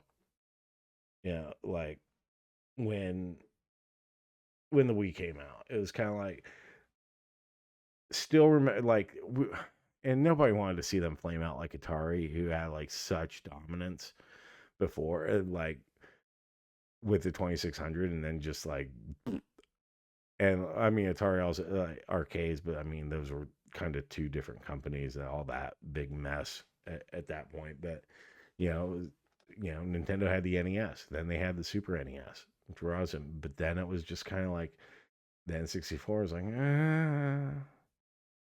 all right, people love GoldenEye, Mario 64, I guess. And the GameCube is kind of like, what? People love Smash Brothers, I guess. Eh, so it's just kind of this like, they're being propped up by like the Game Boy stuff at that point is what it seemed like. And then they come out with the Wii, which compared to the 360, compared to the PlayStation 3, had like absolutely nothing going for it. It was like everybody was trying to make like the most powerful systems, like the next gen stuff. Like let's step it up, and like Microsoft really stepped it up over the original Xbox. Um, I guess Sony technically did with the PS3, but whatever. I it just seemed like kind of more of the same to me there. But I mean, like one thing I don't expect from Sony is like a lot of innovation. Um, and but then like Nintendo comes out and they're like, yeah, ours is a lot weaker. It's cheaper, and it has this weird controller. Eh, again with the weird controllers, and we're doing motion controls. So you're gonna swing this fucker around, and it's got a wrist strap, so you don't throw it through your TV like an asshole. You're gonna swing it. You're gonna do all this shit, and everybody's like, "What the hell? What are you? What?" And like I'm thinking like the Power Glove back in the day, where it's like that fucking sucked. I mean, not only did like the Power Glove suck as just as far as like configuring it goes, but like even when you were actually using it, like having to hold your arm up and everything, it was just uncomfortable. And it just wasn't a pleasant experience compared to like chilling out, holding a controller and playing. And then like it's like, am I gonna be able to do that with the Wii, or do I actually have to like be swinging my arm around? Like, I don't want that. I want to relax. Like, what is this? But Nintendo, they cracked it. I think part of it, like, they're getting weird with the controllers and everything because they're just so obsessed with like piracy and anti-piracy, and that goes back, like with the lockout chip in the NES and everything. Like really trying to crack down against like unlicensed uh, game manufacturers, like their war with Tengen and, and all of that. And then somewhere like around like the N64 time, like let's do something that people can't recreate. I think like that was part of like the weird tiny discs in the GameCube was like people are gonna have a hard time like putting this in a drive in like a standard disk drive or whatever to like copy and pirate and all that. I think that was part of the thinking at the time. And then when that didn't really work out or it wasn't good enough or whatever for them, like they're like, you know what, let's do something and let's provide an experience that you can only have with our actual hardware. And that was bringing motion controls in and actually doing it right. Yeah. And making it accessible and making it fun. And it was amazing like how they did it. Uh, and the Wii it was fantastic. And it got so many people interested in games that had no idea, like, and there's all the stories and how much of this was like marketing stuff, with like, look at all the old people, they're playing Wii tennis in their old folks home and all of this shit. But like it really was like that sort of like kind of cultural thing, and it would bring generations together. Like grandma could play it with the grandkids, grandpa could play it with the grandkids, the whole family could play it, and it was fun for everybody. I remember playing like Wii boxing with my daughter, Wii sports, and like she would kick my ass. Like I'm like I could not beat her, and like she undefeated at Wii boxing, like against everybody that played against her. I never saw her lose once, and Wii bowling was just super fun, and that like there were bars that had like Wii bowling nights. Just like you'd go in, and you'd have your teams, like a bowling team. But you'd be going to a bar and playing like fucking Wii bowling.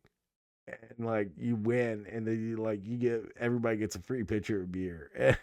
It's like that was awesome. And like it was a real cultural shift with the Wii. And it was on like hardware that people poo-pooed for like not having the the the same power.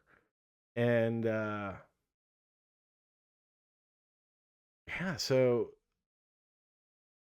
the Wii is definitely S tier, and this was like a complete return to form for Nintendo, and it was like proof of what they were doing, and like it changed them from just being like a video game company like everybody else is showing, like, no, that we do special things here.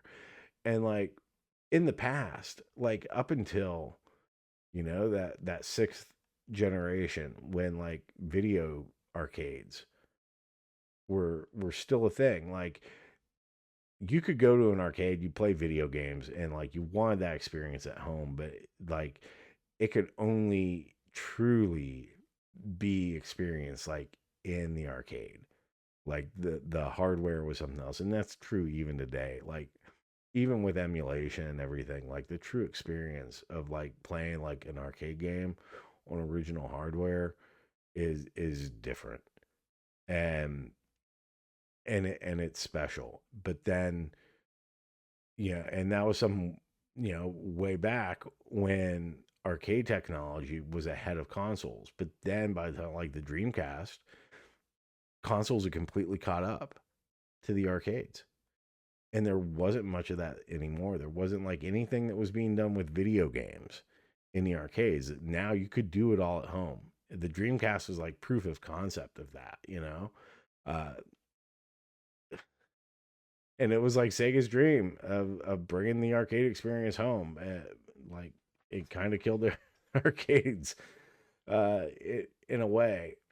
So like I think Nintendo kind of saw that and like this solves our piracy problem because for the most part, more or less, you know, at least it gave them like that feeling of security around it. But it provides an experience that you could only have with Nintendo hardware, and it was about bringing the family together too, which was a lot different marketing than anybody else had. So it was like, you know, oh, it's for kids. Oh no, now you know it's routine. You want something edgier. You don't want like a little baby game for babies. You know, now you want like some more mature stuff. Oh yeah, you want all this high tech shit. And it's like kind of like, well, all right, we've seen people like a whole generation grow up across consoles. Yeah, and now like the you know, people who were kids who started on the NES like me, you know, were older, had kids of their own, and you wanted to introduce them to video games and you wanted to share this with them. And Nintendo really made that possible in like the most accessible way with the Wii. Like, yeah, you could put a controller in like you know your kid's hand and everything, but like my daughter was into the Wii. She wouldn't want to play like the PlayStation or anything like that. But the Wii was there. It was more accessible for kids. It was something that we could do together, and that was awesome. So like hands down, out of the seventh generation, the Wii wins big time. S tier for the Wii, and yeah, this was when people were like, oh, okay, maybe we don't have to worry about Nintendo, and even if they are doing something that's like not as high tech as the competition is doing, they're still doing like really innovative stuff, really cool stuff. So yeah, you are.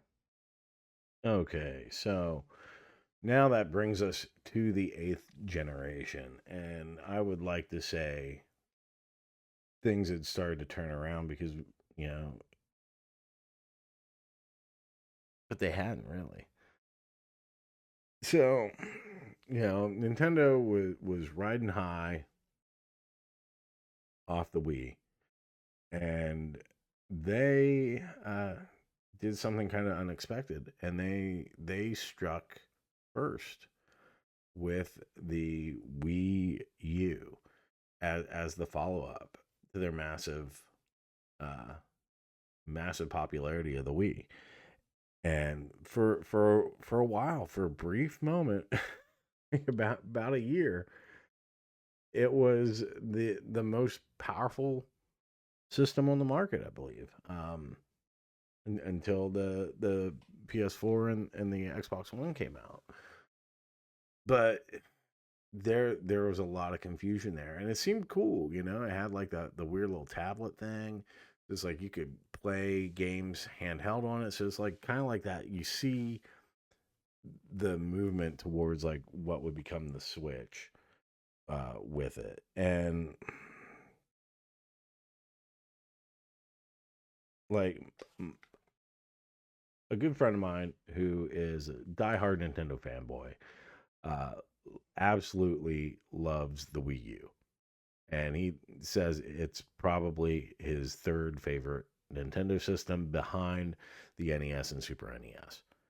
And there are some great games with it. And I I can see where he's coming from with that. It was not viewed that at the time, you know, like it was kind of a flop. The marketing was bad. The name was a bad decision. And I know for me, I didn't get one. I skipped this one. because I just didn't see like what the upgrade would be over the Wii that I already had. Like, why would I want to spend the money on it? Like, what exactly am I getting extra besides like this kind of controller? So I set out because I didn't see the value in it. But again, it was fast. He says it's like some like the best online from a Nintendo system that he's experienced. Like low latency, the really cool control with the gamepad. He likes that. Um, and they're great first party games on there. And like that's what you're getting with Nintendo, or like the first party games. Um, but again, like it was it was one of those that it was it was confusing. Like I said, like the marketing was bad. Had they called it like something else, like give me a good reason to upgrade from the Wii, and they didn't do it. But based on everything else, like the quality of the games, all of that, despite like the bad marketing, I think it gets A tier. Uh, because it did have some like remarkable games on it. I mean, a lot of the popular games on the Switch, there are just ports of Wii U games. you know, so everybody like me who skipped the Wii U uh, could still play them. I like Mario Kart 8 Deluxe. I mean, that's Mario Kart 8. That was a Wii U title. There you have it. So that's A tier. And now if we look at what else is happening, you have let's see, where should I go next? Let's stick with Nintendo. Speaking of the Switch, since we're here, uh, the Switch came after. It's still part of the same generation, though. Interestingly enough, because like the generations get longer and everything just kind of stays stale. But the Switch, again, like one of like Nintendo's best selling consoles ever, and it has that sort of like same kind of bringing people together feel. Like people that aren't into video games dig the Switch, and that's something that it has in common with the Wii. And you have that evolution from what they were doing from the Wii to the Wii U, and now to the Switch, and that's cool. And it's a great like little hybrid console too. Like you can take it with you on the go, and like you can play it on the TV.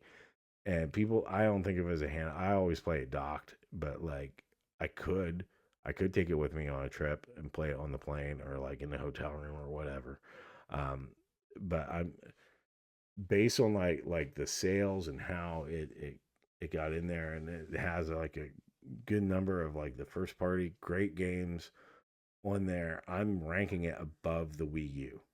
Um, just in terms of like the cultural impact was so much more, and this was kind of like the the Switch is like Nintendo saying like, yeah, we're back, and like the Wii was a declaration of that, but like the Switch is like proof, like yeah, we're fucking Nintendo motherfuckers, like we're here, and this is what we do. And so very innovative with like the controls. It's got flaws. I don't necessarily want to put the Switch in the S tier because of like things like the Pro controller issues, and like like my buddy's gone through 3 Pro controllers because I've gone through 2, and like those are not cheap, and they feel really good, but then like the fucking analog stick breaks. Like you get that drift, and God, I'm actually afraid to play stuff handheld with the Joy Cons, like because I don't want that to happen. So I want to take points away there and like move it down, but at the same time, like the cultural impact of it and like what it is so big that I think it deserves S tier, even though it does have a lot of shortcomings. The eShop is a big one, and the garbage on there, but like first party games, everything is still top notch. It's a great console, uh, so that goes there. Um, and then we have the PlayStation 4. And this is an interesting case because it is like it's a step up. Yeah, it's definitely like way better. They fix a lot of the issues that the PlayStation 3 had. They they actually made some changes to the controller with that weird little touchy pad thing on it. Um, but I think yeah, there's more exclusive games on there, and and that's good. I think that's probably like the biggest thing that you can say about the PlayStation 4. I hate the interface on it. I hate the interface, like trying to play a game on there. Um, it's so frustrating. I'm like, I don't understand how people could deal with that. A lot. So like, yeah, it's.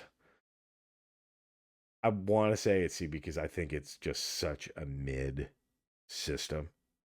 I don't like it, but it has exclusives. It did a lot of stuff better than the competition, but I'm not putting it in the 8. I don't think it deserves it. I will give it B. I will give it B for that. Now, Xbox One, on the other hand, this started life as something people were down on it. To me, this was an A tier system, the Xbox One. Uh, it had a lot of cool features. One, I mean, like I said, I had a really great time with the 360, and so I was inclined to, I'm gonna hear you out, Microsoft, on this new one, and it had two absolutely killer features. And the first one, and this is what I love the most, and I thought this was like really genius, was pass HDMI pass through. So what that means is like if you had a cable box, instead of like having to change inputs, you would just plug it into the Xbox, and you plug the Xbox into your TV, and it would just pass through. So you would just boom, use like fire up the app when you weren't playing games, and you could watch TV on the Xbox, like basically through the Xbox. It was awesome. I loved not having to change inputs. I could just pick up the controller and just go anytime I wanted. I didn't have to mess around with like different remotes or anything. I just had to get the controller, and boom, I'm there. That was great. I thought that was like such a brilliant idea, especially with like that whole idea of the let's capture the living room, let's capture the TV, let's control that kind of centerpiece. I thought that was like a really smart thing because then you have like all the other apps and shit on there. Like you could boom, there's Netflix, there's whatever else. I think there was a YouTube app for that. I don't know. Fuck. I didn't like that other shit, but I had cable at the time, so it was nice to just be able to do that. And then when I got rid of cable, I just plugged the Apple TV into it, and then so then I would just go back and forth. Now that had another feature that I thought was pretty killer. And what it allowed for was if you had that, and you could do picture in picture, and that was cool. that was so cool because it's like, oh, I'm playing a game, but there's like something on I kind of want to watch. And I could pull that, like, okay, here's a, if I want to have the football game on, I could do that in the corner of the screen, and I could still play my fucking game while I'm watching a real game, kind of thing, or like something that I don't have to give all my attention to. It's kind of nice to split it up. And I was playing a lot of Elite Dangerous on this, so it was really cool to like be able to start like a music player on like Apple TV, and then like go into picture in picture mode as I'm like just flying through space. I'm just doing jump after jump because that's a really boring game. It's a really boring game where you're doing a whole lot of nothing and you're just flying through space a lot. So that was a really cool feature for me. The implementation of picture in picture was atrocious though, because it shrunk everything down. It brought like a border out from the left instead of just putting like the picture overlapping in the corner of the screen, and like, letting you switch between which one you wanted to have be the dominant one, whether it was like the TV or the game. And then like just having it be a little less unobtrusive.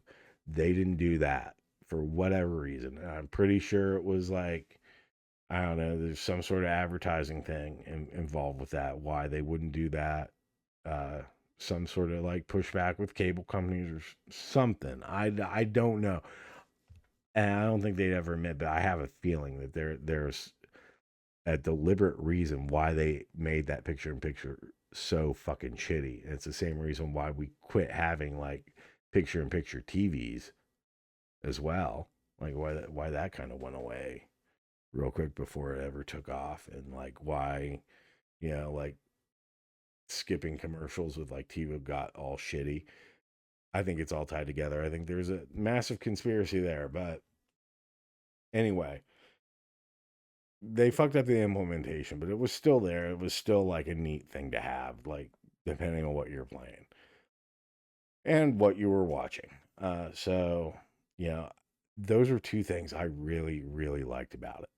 And then they had the Connect, and that was shitty, and that was like kind of spyware. It worked really well, I guess, for what, like, surprisingly enough, for like motion stuff. A friend of mine had it, and like he loved it. And we had some fun playing Connect games with it. It was like, okay, wow, they did a solid job with it. I don't trust this fucking thing in my house, like Mossad spying on me through Microsoft or whatever. But it was there. And honestly, like if you did have it, like this was a cool thing. If you were playing FIFA, like you could do voice commands, and like you could change up like your formations like on the fly. Um, but yeah, so that was kind of neat to see, but it was whatever. It was there. But then, yeah, so like we have these cool features on here that like absolutely makes the Xbox One an A tier system in my book. Then they did a software update, and then they started changing things. Then they started making the interface more in line with Windows, and that fucking sucks. So now we're dropping down to B, and then you still had the ability to pass through. Okay, that's cool. But then they just removed the picture in picture entirely. And I'm like, oh, nuts to that. And then like you just didn't have the games. And the only thing, like, there were no games on there that you couldn't play on other platforms. Like it didn't have the exclusives that the PS4 had, that puts it into the B tier. It didn't do anything as good as like the 360 did, um, at this point. And they took out like the coolest feature about it instead of like improving it. It still had the HDMI pass through, and I still think that was awesome. And that is the only reason it doesn't drop down to the F tier. But yeah, the Xbox One D tier for sure, because of, even though it started off high in my book, Microsoft really fucked this one up. And speaking of colossal Microsoft fuck ups, that brings us to the ninth generation, the current generation, and the absolute worst generation of consoles there ever has been. Like this is the death throes of console gaming as we have known it, more or less. But you have, so Microsoft had the Xbox One, and then they follow that up with like this stupid shit of like the Xbox Series X and the Xbox Series S. And it's like I don't know what the difference is here. Like they kind of like made the controllers a little different, but like they're still the same. They're just like more expensive. I don't, and like I guess there's like some hardware updates in there, like graphically okay, cool, but it's still like Xbox One at the end of the day. Just the Xbox Series S doesn't have like the Blu-ray player. The Xbox Series X does and has like more hard drive space, but it's just like this isn't even like a new system to me. It like the only thing it doesn't do is like you can't play Connect on it.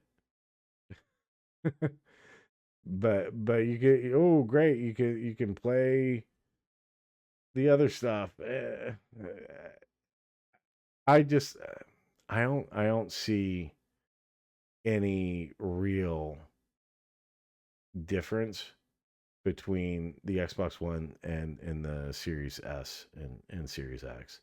Like it's confusing, it's not distinct enough, it's bad marketing, and like you're not selling me on anything, and you're taking away like a big selling point, which is like the Blu-ray drive. That's I get, yeah, that's the one. That's the other reason I got the freaking Xbox One.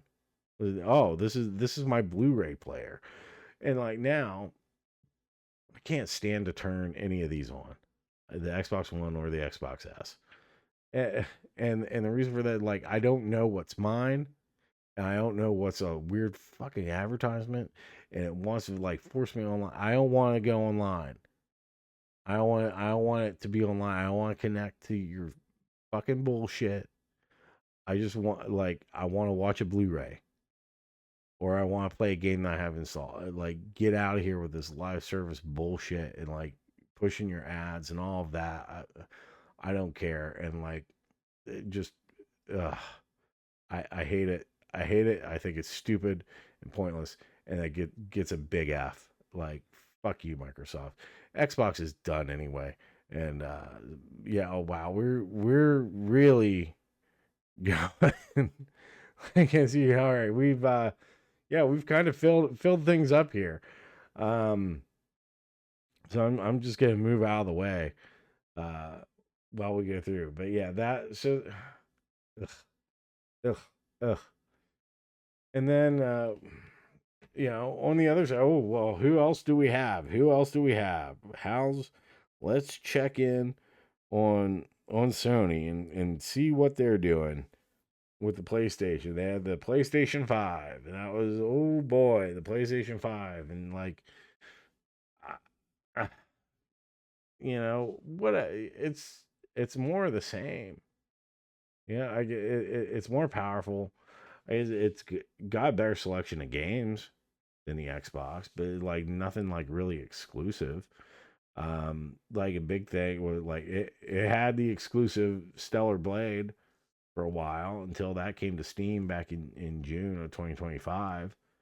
So then it's like, well, there isn't really a reason for it. There's the DualSense controller. I think it's stupid. I don't know. I don't understand it. I like what's the big difference here?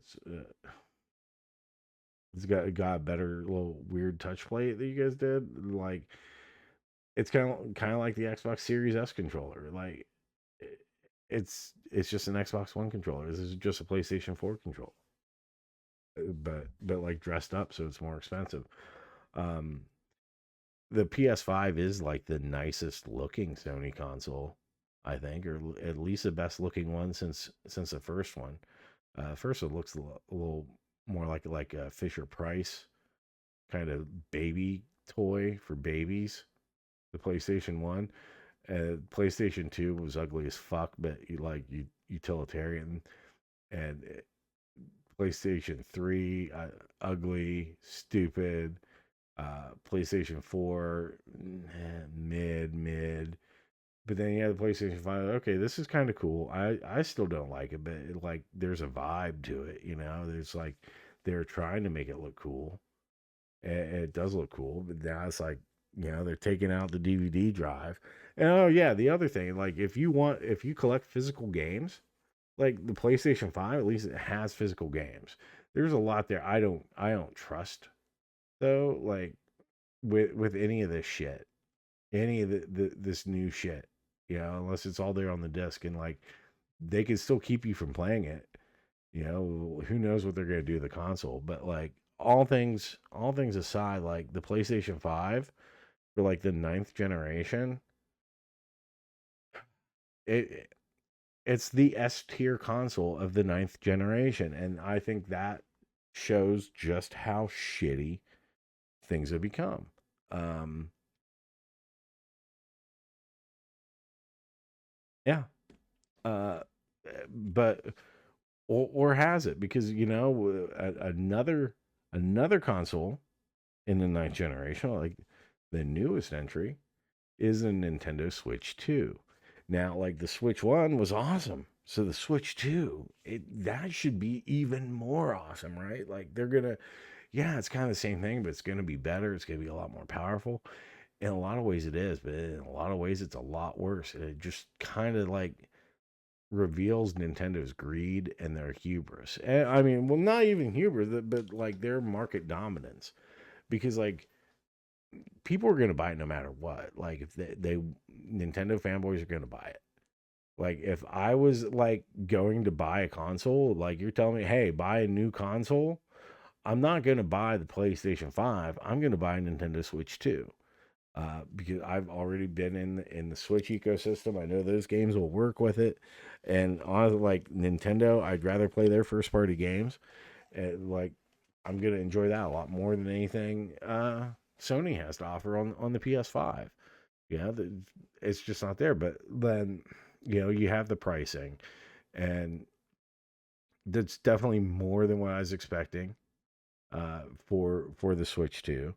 Um, you had like the key card bullshit where it's like, here it's a download code on the thing, but now you have to put this piece of plastic into the console, like you're playing a physical game, but you're not. It's still a digital download, but you can only play it if you have this like little worthless piece of plastic in there. And it's kind of like, well, I what about the physical game? So it's like that push to like all digital and like Nintendo have more control. And if God forbid you try to do anything to mod, like they can brick your console remotely and all this, like whatever. They don't want you messing with it.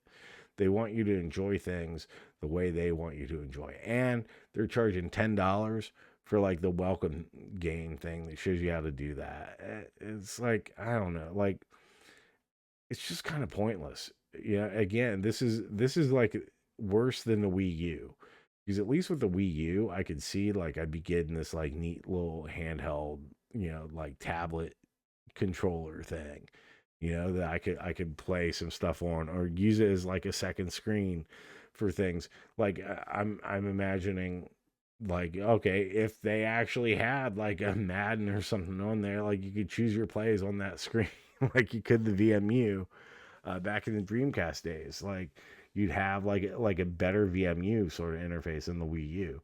With the Switch 2, you're not getting that. Like it's just a Switch. It's just a Switch.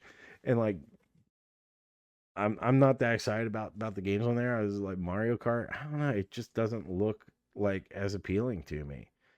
And I just I don't think Mario Kart Deluxe 8 was as good as Mario Kart Wii. I I I love them both, but the Wii one was definitely like the best in the series for me, and that's probably like the game I've played the most on the Switch is Mario Kart, and like the Mario Kart World. I don't know. There's like, yeah, it has that open like go to the next thing, and like they did that in like Mario Golf where it's like you're running around. I don't want to do that. So it's like I'm like the games that would make me want to buy that system, because like Mario Kart period, like that's a system mover for me. Like that, I wouldn't have a Switch if it wasn't for Mario Kart 8 Deluxe, you know. But like, it's just not a lot there. Like, okay, I don't care about like a first person Metroid, and that sounds like it kind of sucks anyway. And like, I don't like the key card thing. I want like the actual games to fit on the cartridge. Third party games, well, like anything I want to play there, I can play on Steam for a lot cheaper. I could do it like so. Like the value just isn't there for me now the way it was when I got into the Switch. So I do think it's like a neat piece of hardware. Like if it wasn't like so expensive, I'm like, okay, this could be like a worthy upgrade. And I like knowing that when the time comes, if something happens to my Switch, I can go to the Switch 2 and like just have my Switch games on it and be able to play my Switch games. But I'm like, I'm not chasing any of those. So I'm like, I think it's pretty mid. So I'm gonna put it C. And like, I don't want to put lower because I don't want to put like, I don't want to blame Nintendo's bad business decisions, anti-consumer ones on the console itself. Um, but yeah, it's there. So as we look at it with between Microsoft, Sony, and Nintendo in the ninth generation, things look really grim for consoles. I really don't want to leave it like that. So I'm adding another console to the ninth generation. This is technically a ninth generation console. People like might not know it, but it's there. It's a real one. It's just as much of a ninth generation console as the Xbox S and the Xbox X, and that is the Atari VCS. And yeah, this came out in the ninth generation. It's a new Atari console. It came out in 2021. So yeah, it's part of the ninth generation. Period. Uh, it's there, and like it's a cool thing. It has modern games, and you have like the ability to stream stuff. So it's very much like does a lot of the things that like the Xbox does, only not as powerful. You can download and install like uh, games that you play on like Windows 10 and 11. So it's kind of like Steam in a way that has its own Linux based operating system. I'm not, but I don't like Steam Deck is more like a computer dressed up as a console. This is like a console, but it's using like the computer internals, but it's definitely more of a console than it is like a computer first kind of thing. Like you don't need a keyboard to do shit with this. And this was cool because Atari was coming back, and they're just we're doing this, and we're making indie games, and there's like stuff that's only available in the Atari VCS that people seem to really enjoy and say that they're actually really good consoles and everything. Um, I don't know. I know people that have this that absolutely love it. And it's really interesting, and I think it's cool that they did it.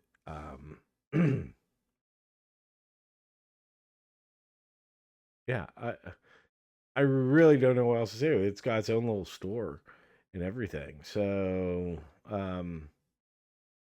yeah, it took them a while to get it out. Downside is like you can't play like physical cartridges on it. So, but they have like the Plus series for that, like the 2600 Plus, which plays 2600 and 7800 games. You have the 7800 Plus too, plays 2600 games, 7800 games. I'm not including those because those are just kind of like reissues. Like they're cool, but they're not like a new console like the VCS here is. It's got its own controllers and everything. You can purchase like from their online store like the old like Atari games, like select stuff. So, it's there. Like I don't it doesn't really inspire me, but it's something new. It's somebody trying to get into the game that's the big boys are keeping everybody out of now. It's so hard to get in there. It harkens back to like the days where it's like Coleco going, fuck yeah, yeah, we make Cabbage Patch Kids. Let's make a video game console. And NEC wanting to get into the console game, making the Turbo Graphics. Um, Hell, like the Panasonic 3DO. Let's do this. Yeah, it's got that sort of spirit to it, and I really respect that. And I'm here for it, and I love to see it. And that's why, as I'm gonna bump it out of the mid, and I'm gonna put it into the B tier. It doesn't deserve to be in the A tier. It'd probably be C because it's solid. But I don't know. Like I like the fact that this exists. I don't necessarily want to dive into it or anything, but I'm glad it's there. And it makes me happy to see that like Atari is just they're doing something and they're sticking to their niche and they're just doing the thing. And yeah, like it's something that I think people easily dismiss as not like a real ninth generation console, but it is. And they have like just a massive uphill battle. Like everything's against them. Like, why are you gonna do this over like, an Xbox or PlayStation or a Switch? I don't know. Like, there's not a clear selling point there unless you like, have a big heart on for Atari. Um, yeah, there's no killer games or anything there, but I think it's really neat, and I'm glad something like this exists. And kudos to them for diving in, really like committing to that platform and trying to get stuff out there. I think that this could be a really neat thing, especially like as we go forward and more people get fed up with like bullshit from Sony and from Microsoft. And I think Microsoft's going to be exiting the console market, period. But I think like people are going to want alternatives uh, to the big three, and so I think there is going to be a window of opportunity, and I would love to see Atari really come back and like do something special and do something good, So kudos to them for trying that now. Like I like the push Atari's been making on things to kind of